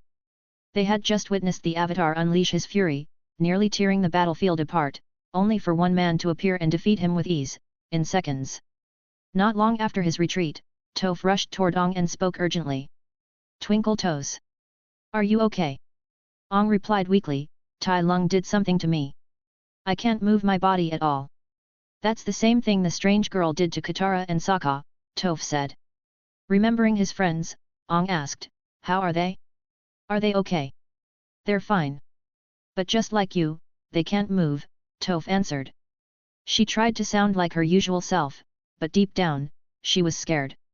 She might not have been able to see what had happened, but she had felt the earth shaking, massive chunks of wall and ground breaking apart, flying into the air without returning. The scale of earthbending was beyond anything she had ever imagined, and she knew only Ong in the avatar state could achieve something like that. Yet Ong had been defeated in seconds by a single person. From what she sensed, the enemy had been completely at ease at the end. His heartbeat and breathing were completely normal. Tai Lung was indeed a monster just like the others' story made him to be. Chapter 50, Retreat. It didn't take long for Tai Lung to catch up with the retreating army. His battle with the avatar had ended too quickly for Tai Li and the others to gain much distance. Once reaching them, he descended directly in front of them, blocking their path. Everyone froze in place for a moment, until Tai Li broke into a run and leapt into his arms, hugging him tightly. Tai. You're okay. Tai Lung smiled faintly. Now you're insulting me. Did you really think the undertrained avatar could defeat me? Tai Li blinked at him, then shook her head quickly. Of course not. It's just, the avatar was so scary back there. Tai continued to smile as he said. Actually, he was much stronger at the North Pole, thanks to the ocean spirit. Angela had heard enough. She cut straight to the point and asked the important questions. What is the state of the avatar? Did you kill him? I only paralyzed him, Tai Lung answered casually. Angela's brow furrowed, but before she could object, the War Minister, panting from the retreat, spoke up. Captain Lung, how could you leave the enemy of the Fire Nation like that? Tai Lung turned his gaze on him. If you don't like how I do things, feel free to go back there yourself. Capture him. Kill him. I won't stop you or interfere in your business. The minister's fists clenched in frustration. You are our nation's most powerful bender. It is your duty to aid the Fire Nation. Tai Lung's eyes narrowed, his tone sharpened. I ensure that our people are not slaughtered because of the incompetence of the fools at the helm. The minister froze, paling as Tai Lung continued. You stand here breathing only because I came to your aid. Instead of annoying me, you should begin to think of a way to appease your dear Fire Lord. He won't care for excuses about failure, regardless of circumstance. The minister said nothing, his face drained of color. Angela broke the tense silence. While I'm sure no one will dare pursue us, I think we should retreat and regroup. The rest can wait. She didn't like the way Tai Lung spoke when mentioning her father or the way he carried himself, but she couldn't deny the truth. They weren't dead or being hunted down only because he had been there. Under Angela's command, the defeated soldiers withdrew to the rocky hills opposite Ba Sing Se. There they made camp to rest and observe Ba Sing Se. From their vantage point, spyglasses revealed the tireless effort of the Earth Kingdom defenders, rows of earthbenders working hard to rebuild the broken wall even in darkness, stone after stone rising under the glow of torchlight. Angela's gaze lingered on them. Part of her felt a strange pang of pity. They should have been inside that city now, savoring victory, if not for the Avatar's sudden entry into the Avatar state. Her thoughts soured as she recalled Tai Lung's refusal to fight for conquest. The Earth Kingdom had the Avatar, the mighty master of the four elements. And the Fire Nation had their own monster, one who could easily tear down Ba Sing Se by himself, and yet he chose to abstain. Her golden eyes shifted to where he sat, cross-legged by the fire. Tai Lung was silent, his eyes closed in meditation, while Tai Li and Mai spoke quietly nearby. With an irritated sigh, Ajala strode toward them and called out, Tai Lung, for someone obsessed with training, it's strange you've been meditating so much lately. First in the drill, and now here. Without opening his eyes, Tai Lung answered, his voice steady. Meditation is also a form of training. And recently, I've been pondering something I cannot find an answer to. That caught their attention. Tai Li leaned forward with interest. What is it? Tai Lung opened his eyes. The Avatar. He reincarnates endlessly and can master all four elements. The rest of us are limited to one from birth. His gaze moved to Tai Li cannot bend at all. But why is that? The three girls were taken aback. Tai Lung pressed on. How does the Avatar do it? He's human, like us, but something sets him apart.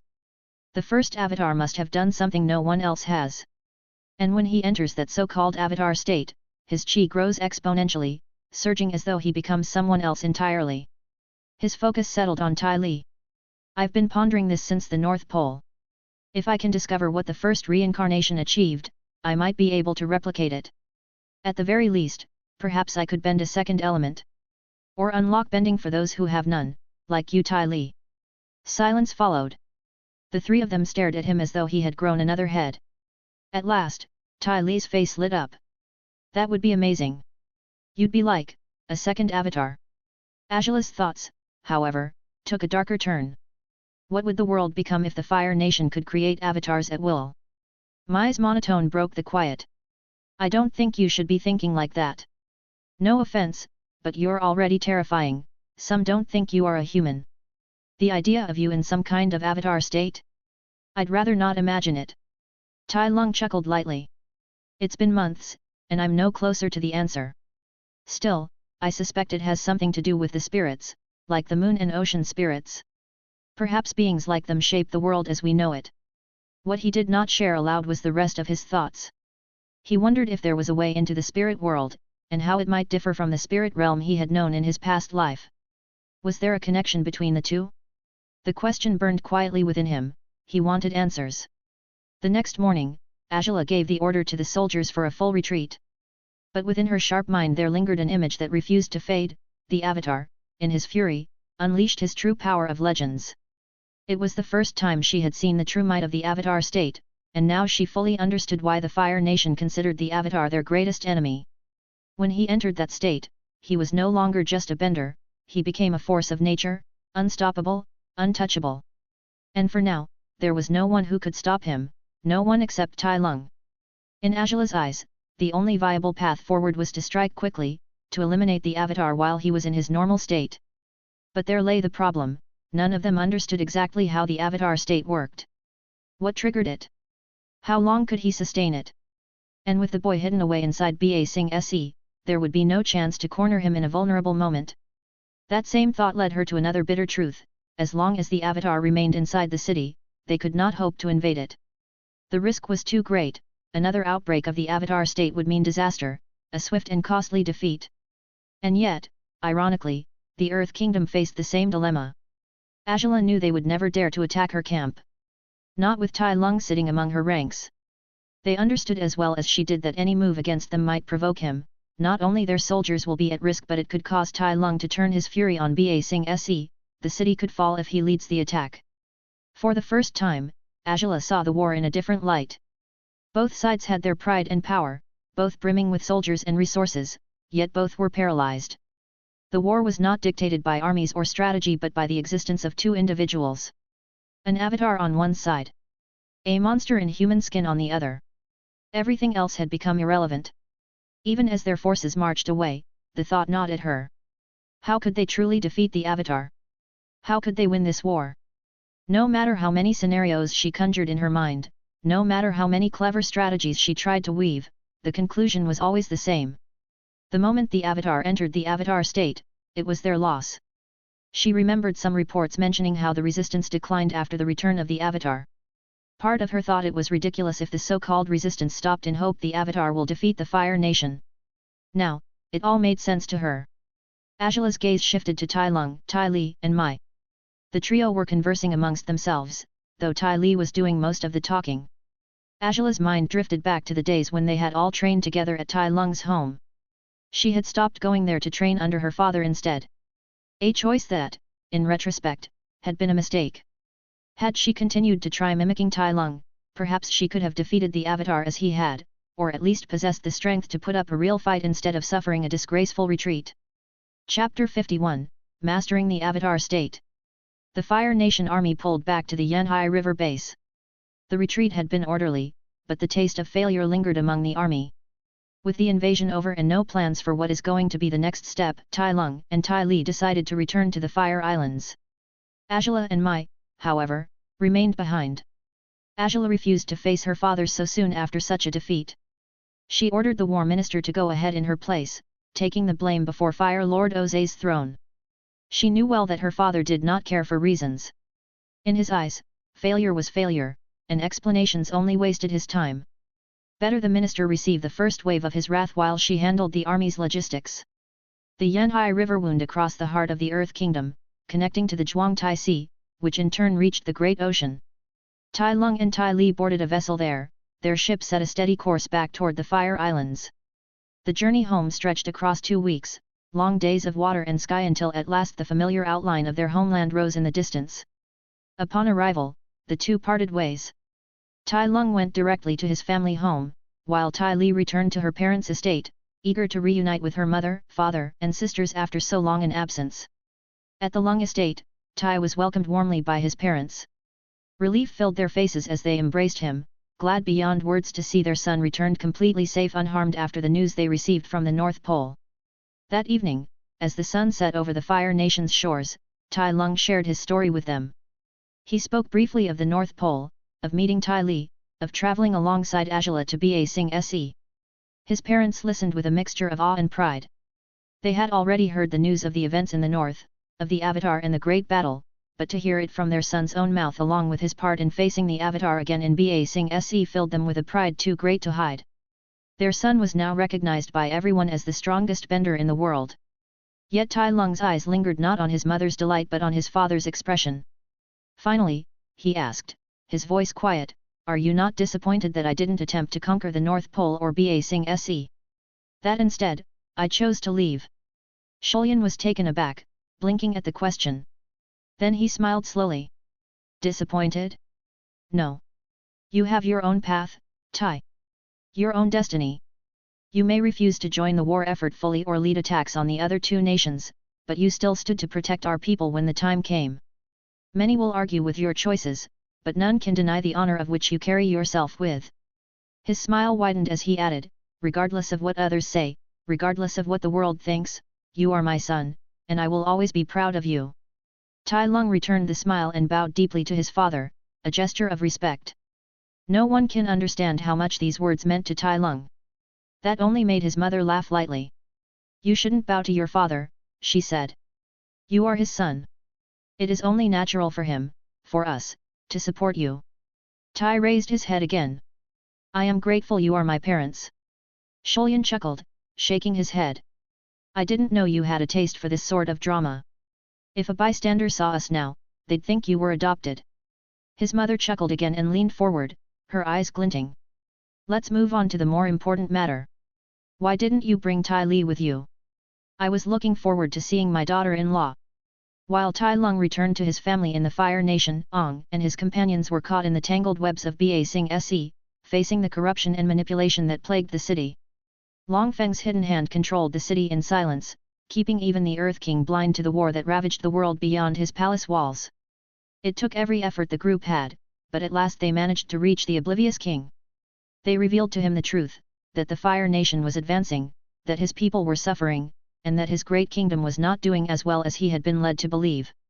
The king, skeptical at first, was reluctant to believe their words. But with determination, they urged him from the safety of his palace. Out in the city, the truth became impossible to deny. From the shattered streets to the scar carved into the outer wall, the king finally saw the massive drill that still loomed as evidence of the Fire Nation's assault.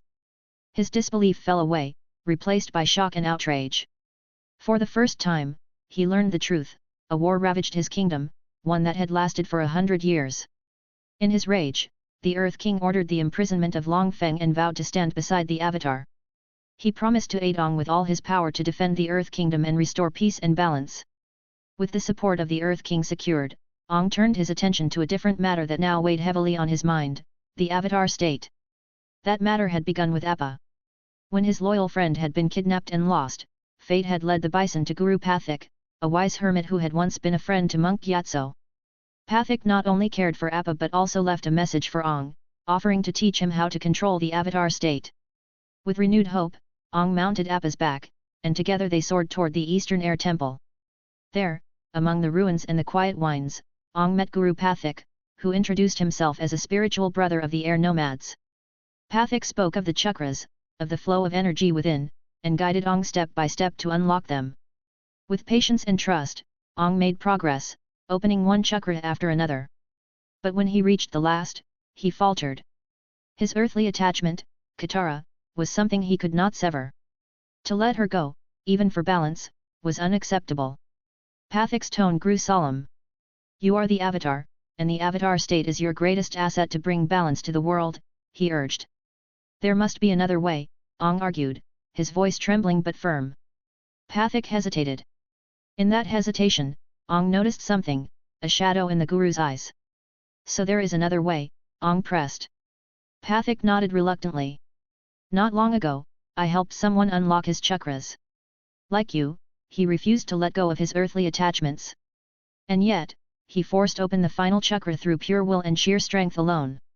It was a miracle he survived. But his path is dangerous, and it is not one I can recommend." Ong's heart leapt. "Who is this person? If he managed it, maybe I can too. I just need to know how he did it." There was silence for a long moment. At last, Pathik said, "His name is Tai Lung, from the Fire Nation." Ong went pale at the sound of the name. Pathik's gaze sharpened. "So you have already met him?" Weakly, Ong nodded. "I faced him once, when the ocean spirit merged with me at the North Pole, and again at Ba Sing Se, when I entered the Avatar state. He defeated me both times." Pathik let out a heavy sigh. "I am not surprised. When Tai Lung first came to me, his chakras were already half open. In all my years, I had never seen such a thing. Yet beneath his calmness, I felt something terrible, a rage buried deep." The Guru's voice darkened.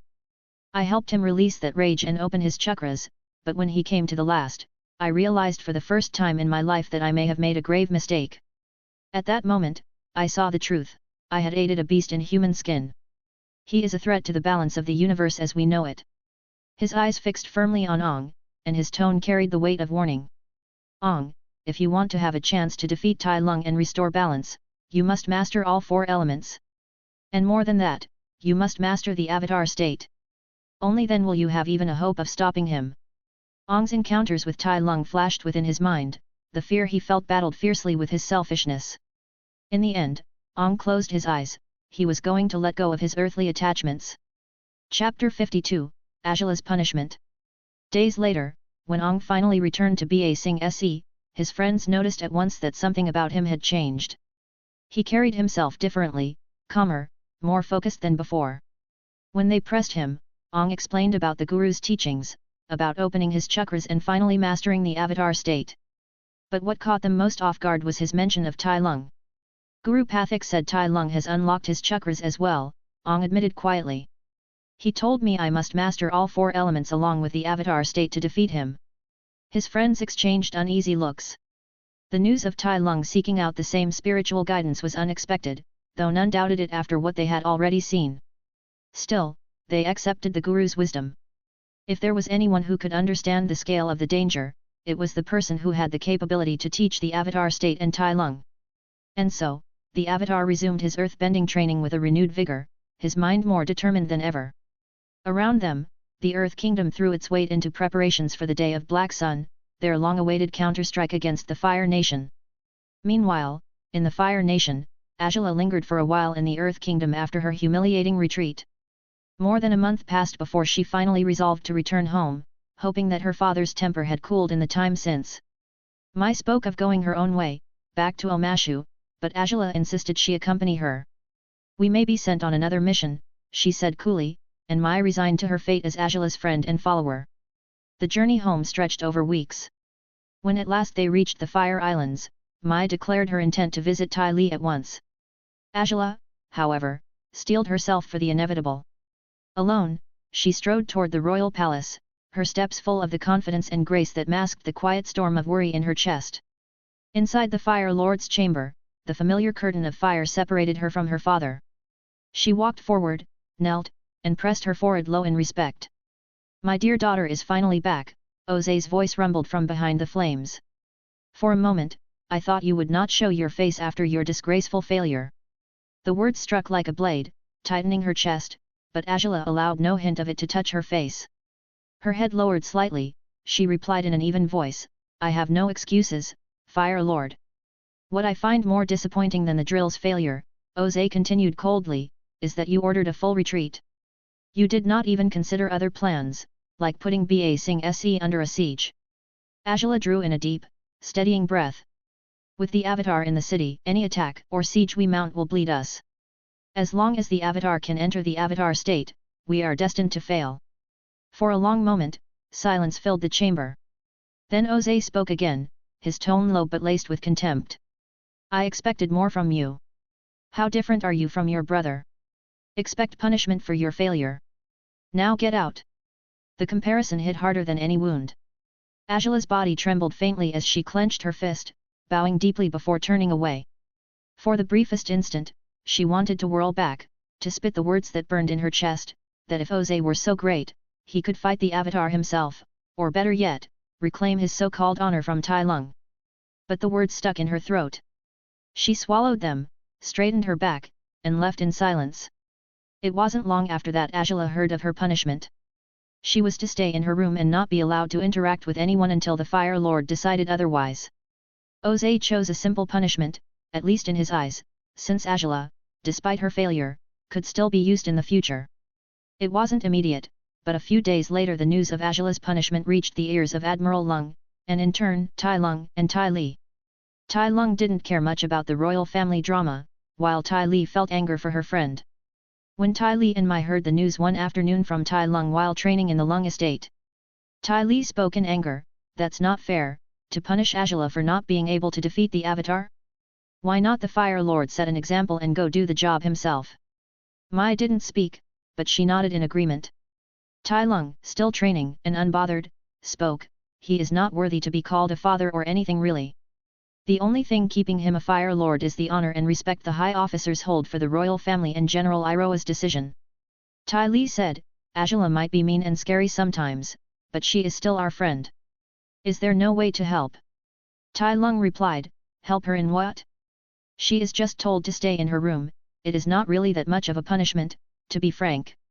Tai Li's voice rose, "She is not used to that. Only Zuko was treated like that in the past." The mention of Zuko caused Mai, who was listening silently, to narrow her eyes. After a moment of thought she spoke.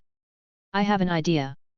Tai Lung can go to the royal palace to visit Azula and bring her out. If anyone objects, he can say he would like to have a private word with the Fire Lord."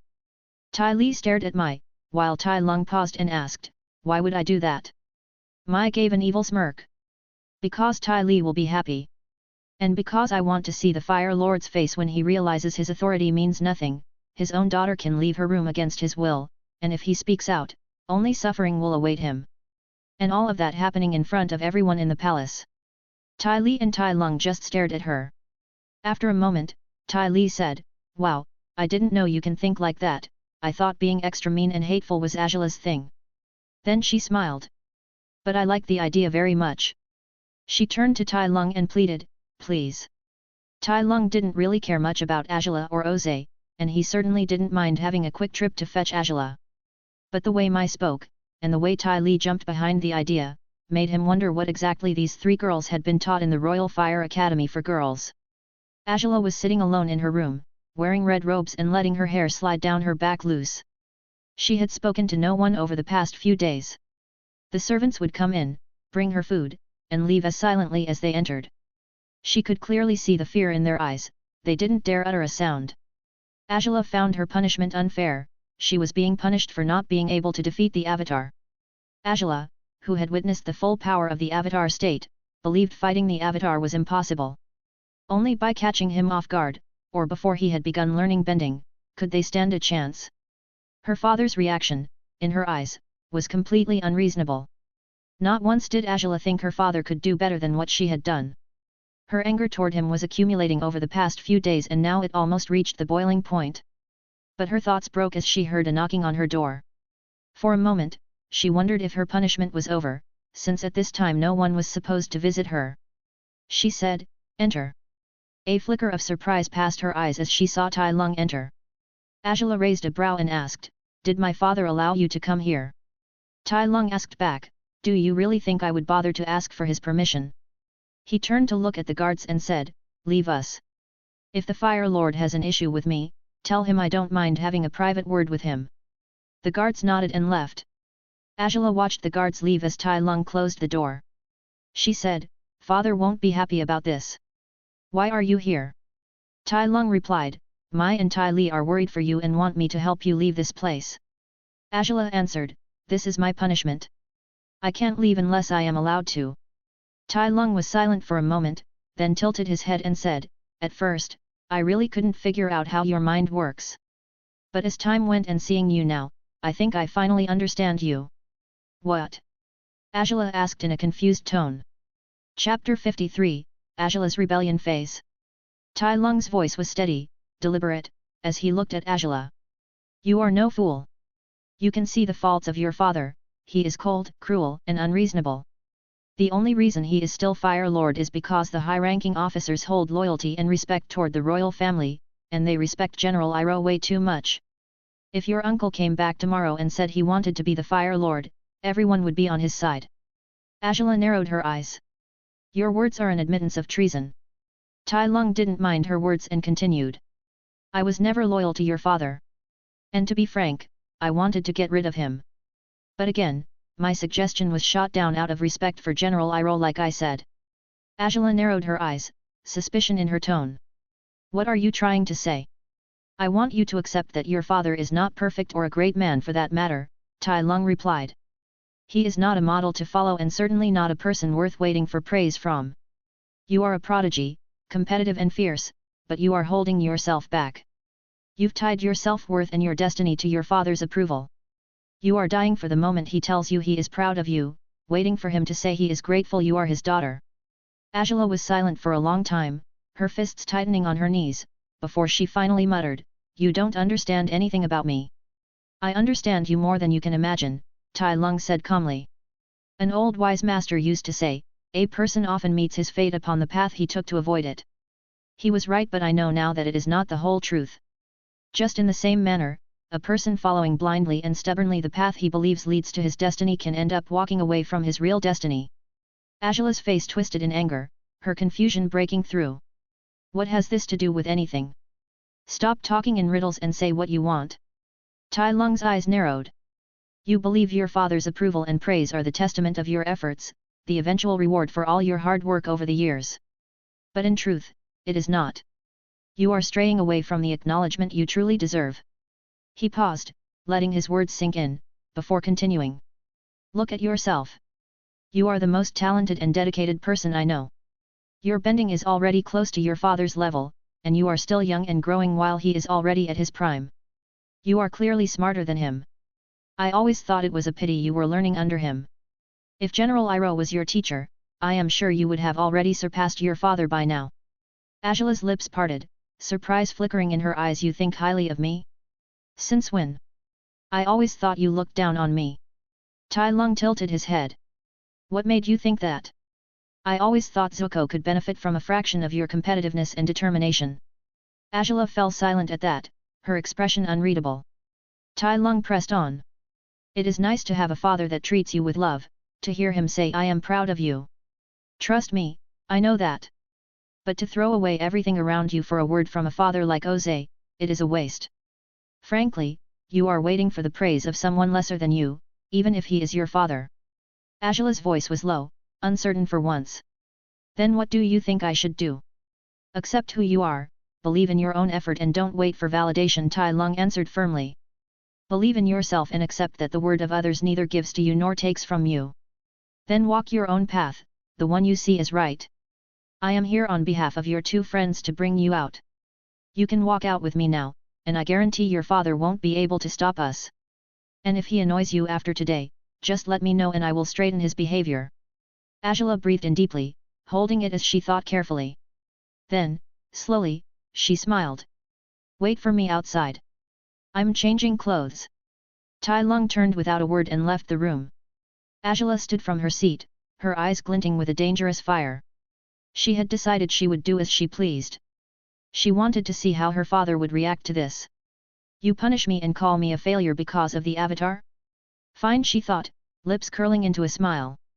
Let me see you oppose Tai Lung and uphold your authority and so-called honor. The flames, curtain and torches danced in the Fire Lord's chamber, casting long shadows across the pillars and wooden floor. As always, Fire Lord Oze sat hidden behind the fire curtain, his presence both commanding and suffocating. The chamber doors opened with a heavy groan, and a royal guard hurried in, dropping to one knee.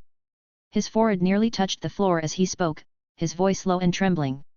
Fire Lord! Captain Lung has come to the royal palace. He headed straight to the princess's chambers. The fire curtain roared and exploded upward as Oze's voice boomed with fury. Why did no one stop him? The soldier's shoulders shook as he pressed himself even lower. He hesitated, then forced the words out, We tried, my lord. But he told us to tell you, that if you have a problem, he can have a private word with you. Oze froze. For a heartbeat, the fire itself seemed to still. Then his fists clenched, the veins in his arms burning with rage. This bastard! He hissed, his voice trembling with restrained violence. How dare he! The guard shivered, unable to lift his eyes from the floor. Oze inhaled sharply, forcing his anger down, and his tone shifted to one of cold control. What about the princess? What did she do? I came to report immediately, Fire Lord, the soldier stammered. You fool! Oze snarled. Go! Summon the princess, now! The guard scrambled to his feet and ran, each desperate step to leave the angry Fire Lord's chamber. Oze adjusted his seating behind the fire, his breath heavy. He was no fool. He knew better than anyone, Tai Lung could not be controlled or stopped. But Agila, his daughter, she could still be ordered, still bent to his will. Moments later, the guard returned, his face pale and his body trembling. He fell into a bow, voice breaking as he spoke. Fire Lord, the princess has left with Tai Lung. The flames surged violently, shaking the chamber. Oze's voice thundered with outrage. What does she think she's doing? Why didn't you stop her? The guard's voice was barely a whisper. We tried, my lord. But the princess said, she said to let you know, if you have a problem, go talk with Tai Lung. For the first time in years, the Fire Lord was unable to respond or think properly. Oze stared into the fire, his thoughts stumbling over the words. Then he looked at the guard and asked to confirm what he heard. Agila said that. The guard nodded quickly, terrified and repeated. My lord. The princess told us that you can speak with Captain Lung if you have a problem, and then followed him. The fire dimmed slightly as Oze sat in stunned silence. His chest rose and fell with slow, heavy breaths. He could not believe it. The daughter he had shaped since her childhood, the perfect tool, the one who obeyed without hesitation, who lived only for his approval, had ignored his will. Agila had rebelled. Oze's jaw tightened as disbelief clouded his mind. How could this be? Agila walked outside the royal palace next to Tai Lung. That was easier and less dramatic than I expected, she said. Tai Lung smirked faintly. I didn't think for a moment your father would dare cause trouble. But I'm sure he's quite pissed. Agila let out a soft sigh. I never thought a day would come where my father would treat me like Zuko. A day where I would go against his will and orders. You know. Her voice wavered slightly, though her composure held. Now that I've experienced my father's unfairness and unreasonable punishment, maybe Zuko was not entirely in the wrong. Tai Lung turned his head, glancing at her sharply. That's a quick change in opinion. But yes, your brother is a victim of your father's spite and stupidity. And make no mistake. His tone hardened, you are no better than Zuko. Both of you are the victims of spite. Not really, Azula replied. I had days to rethink everything alone during my punishment. And don't act as if you know too much about our lives, even if you have some understanding. She paused, then allowed a small smile to curve her lips. Still, thank you for coming. There's no need, Tai Lung replied bluntly. It was Mai's idea, and Tai Li jumped to agree. Azula's smile lingered, softening her usually sharp features. For the first time, she felt something she had never allowed herself before, relaxed, free. And for the first time, she felt genuine appreciation for having friends. She fully understood that Tai Lung came only because her two friends had convinced him. And her friends hadn't done it because she was the princess, or because she demanded it, they had done it because they cared for her. Chapter 54, Realizing the Truth. When Tai Lung and Azula reached the Lung estate, they went straight to the backyard, or better known as Tai Lung's training ground. The moment Tai Li spotted Azula, her face lit up in a wide grin. I knew Tai Lung would get you out of there, she said cheerfully. Mai's smile was smaller, more restrained, but sincere. Did the Fire Lord make any fuss? Not a sound, Tai Lung replied flatly. Azula looked at her two friends, and a rare sense of gratefulness filled her chest. Thank you, girls. You are the best friends anyone could ask for, really. Tai Li and Mai were both taken aback. Sincerity was not something Azula had ever shown so openly. The two exchanged a quick glance, then Tai Li said softly, no need for thanks between us. We're friends. Mai nodded in agreement. For the first time, Azula took initiative and stepped forward and embraced them, both Tai Li and Mai. Tai Li squeaked with surprise, while Mai froze a moment before letting herself relax into it. Off to the side, Tai Lung allowed himself a small smile at the sight. After the warmth of the moment settled, Tai Lung turned toward Mai. So what comes next? You got your friend out successfully. Mai shrugged. I don't know. I didn't think that far. Azula spoke to Tai Lung, her voice steady. You and Tai Li mentioned before that you wanted to travel around the world. If it's fine with you, I would like to join you. I will act just like any other soldier in your crew. Tai Li blinked in shock. Since when are you interested in travel? I'm not, Azula admitted. I just don't think I should stay here anymore. Maybe my destiny was never to stand at my father's side. I would like to see the world for myself, and then find my destiny. Tai Li's mouth fell open, stunned by the change in her friend. That's fine by me, Tai Lung said after a moment. But I must admit, you are moving way too fast. I didn't expect you to be so decisive. Azula fell silent for a breath, then spoke with unusual candor. When I was a child, my mother thought I was a monster. She always showed bias towards Zuko as if he was better than me. Her tone darkened. Father always praised me, favored me over Zuko. So I only wanted to prove him right, to prove my mother wrong.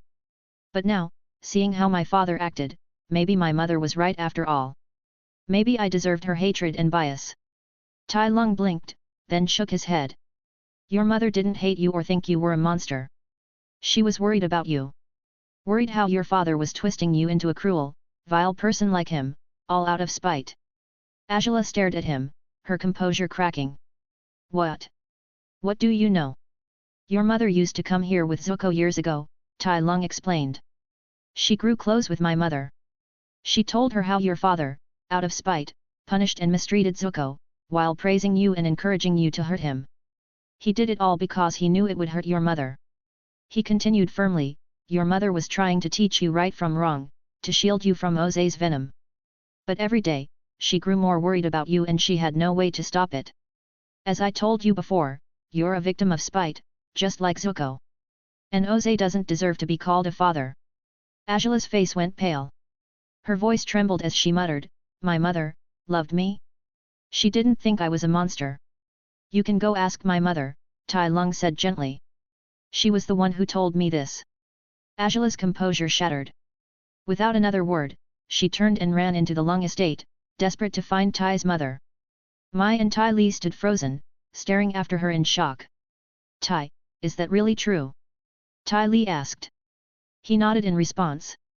And you didn't think you should tell us earlier? Tai Li asked with clear agitation. I was traveling most of the time and Angela's family drama is low on the priority list to what I could care about. And let's be real, if I told her that before today, she would have looked the other way while saying I am sowing discord or something along these lines. Tai replied bluntly. Tai Li just stared at him then nodded, his words, as blunt as they are, made sense. She turned to look at the state while wondering what Angela was feeling now. She truly felt sorry for Angela. On the other hand, Mai's mind drifted to Zuko. He was banished and treated so badly just to spite his mother. Even when Zuko's mom was dead, Oze continued to torment him all the same. It showed how much of a monster Oze really is. That night Angela sat alone in the courtyard as the full moon pale light illuminated the night. She stared at it with a hollow sadness. After her conversation with Tai's mother and the painful confirmation of everything she had been told, she felt unmoored. The woman she had believed hated her, who Angela had convinced herself regarded her as a monster, had in truth been full of worry and love. The father she thought had favored her had in reality used her as a blade to wound the person who truly loved her, her mother. Her memories looped back at her in a new, cruel light. Every harsh word, every stern lesson, every proud accolade from Oze was reinterpreted. Her mother's strictness, once evidence of favoritism and bias, now appeared as tough love, an attempt to steer a misguided child away from Oze's influence. The realization gnawed at her. She had blamed her dead mother for the lies and illusion she had been fed. Her mother had not deserved it, and she had willingly become the tool her father wanted her to be. Tai Li's soft voice broke through the spiral of thought. Angela, are you okay? You've been sitting like this since afternoon. Angela turned and saw Tai Li standing a few steps away, eyes wide with worry. Even Mai nearby wore an expression of concern. Angela exhaled, a small, ragged sound. I have wronged my mother my whole life, she said quietly. Even after she was gone, I continued to blame her and think badly of her.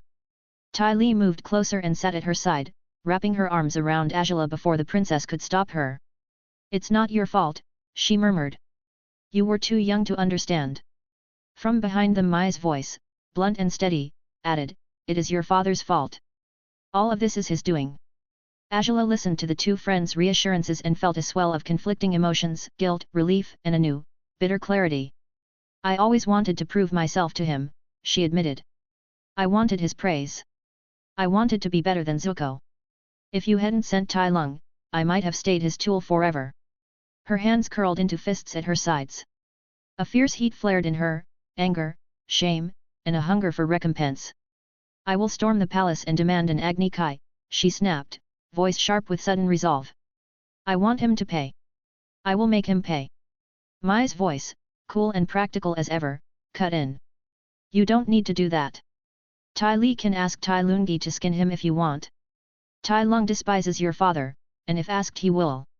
No. Angela's answer was immediate.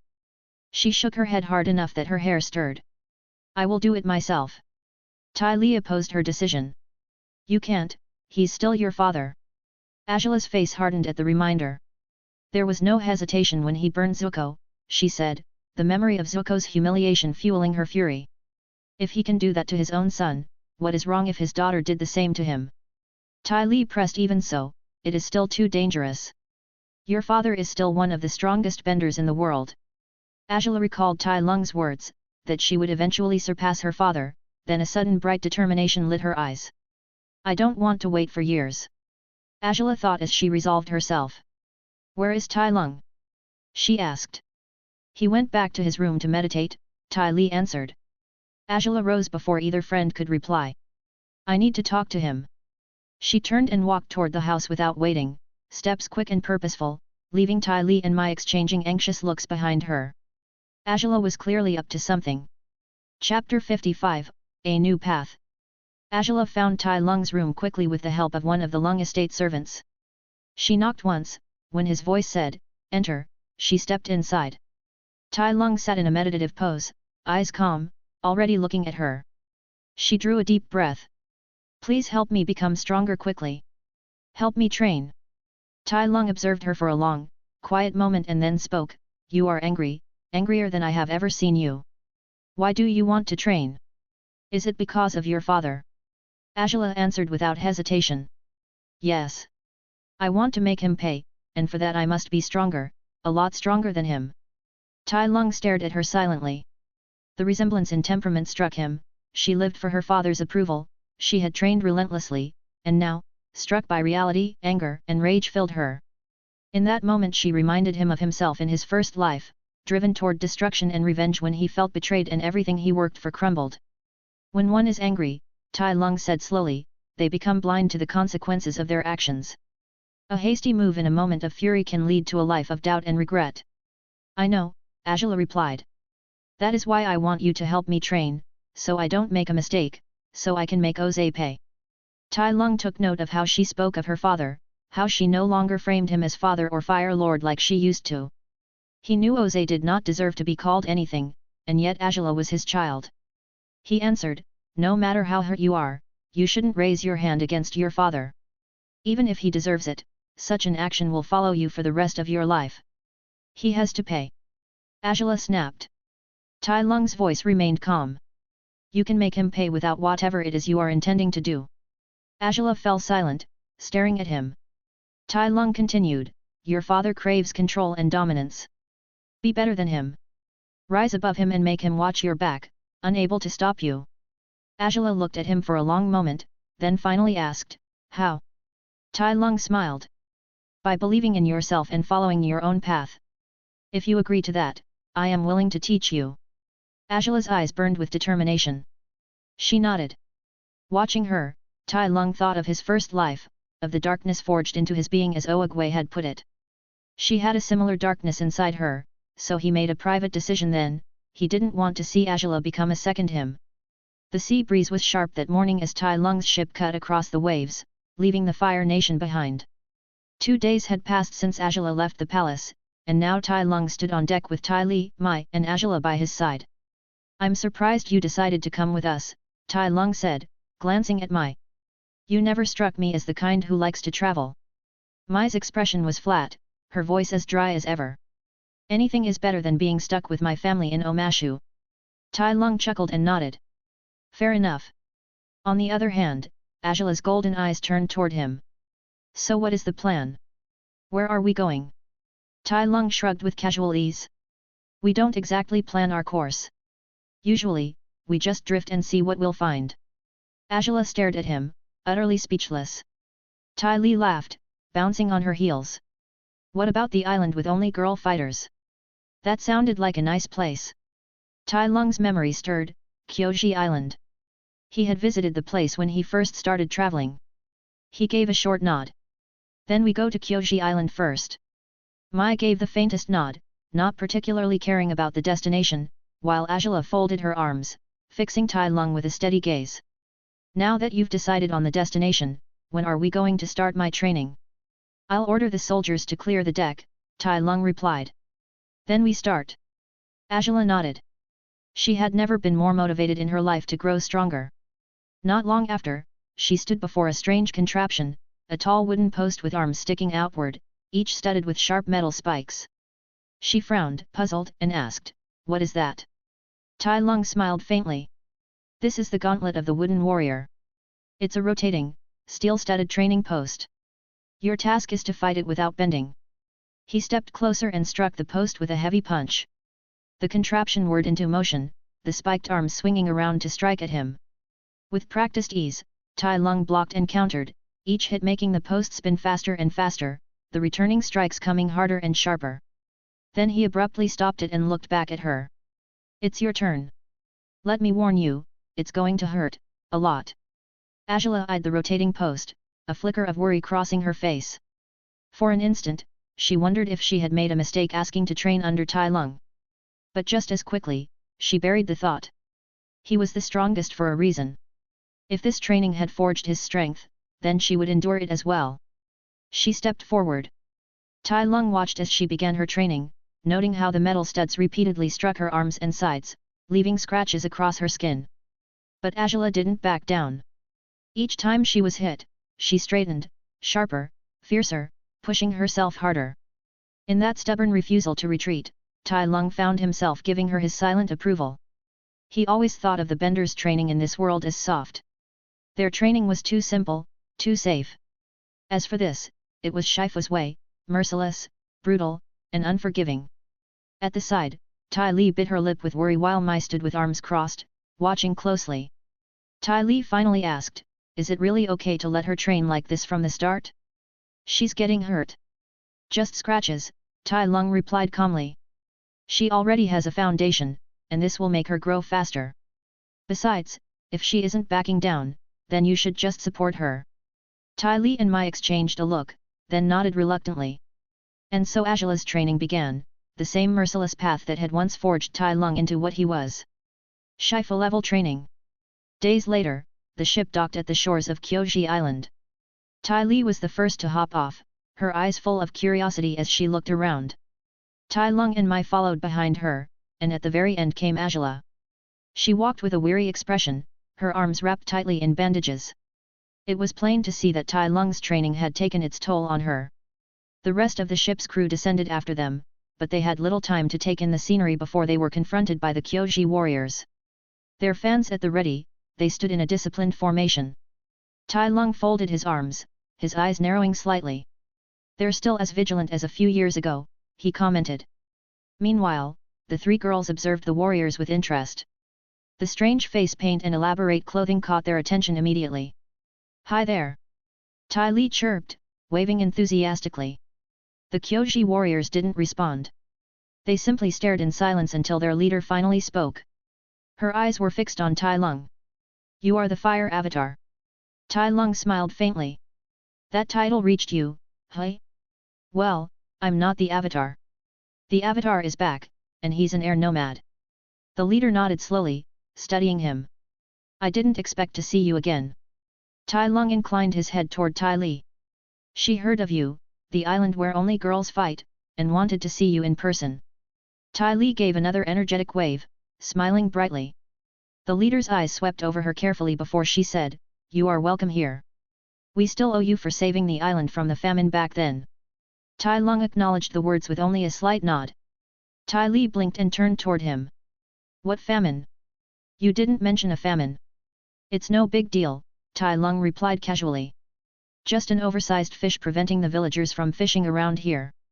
Tai Li frowned, unconvinced, and shifted her gaze toward the Kyoji leader. Everything is no big deal to him. "What really happened here?" "Oh, and I'm Tai Li, nice to meet you." The leader gave a small smile in return. "I am Suki. It is nice to meet you too. I'll tell you the story on our way back to the village." And so, the two groups began walking together toward the village, the warriors' steps steady and measured.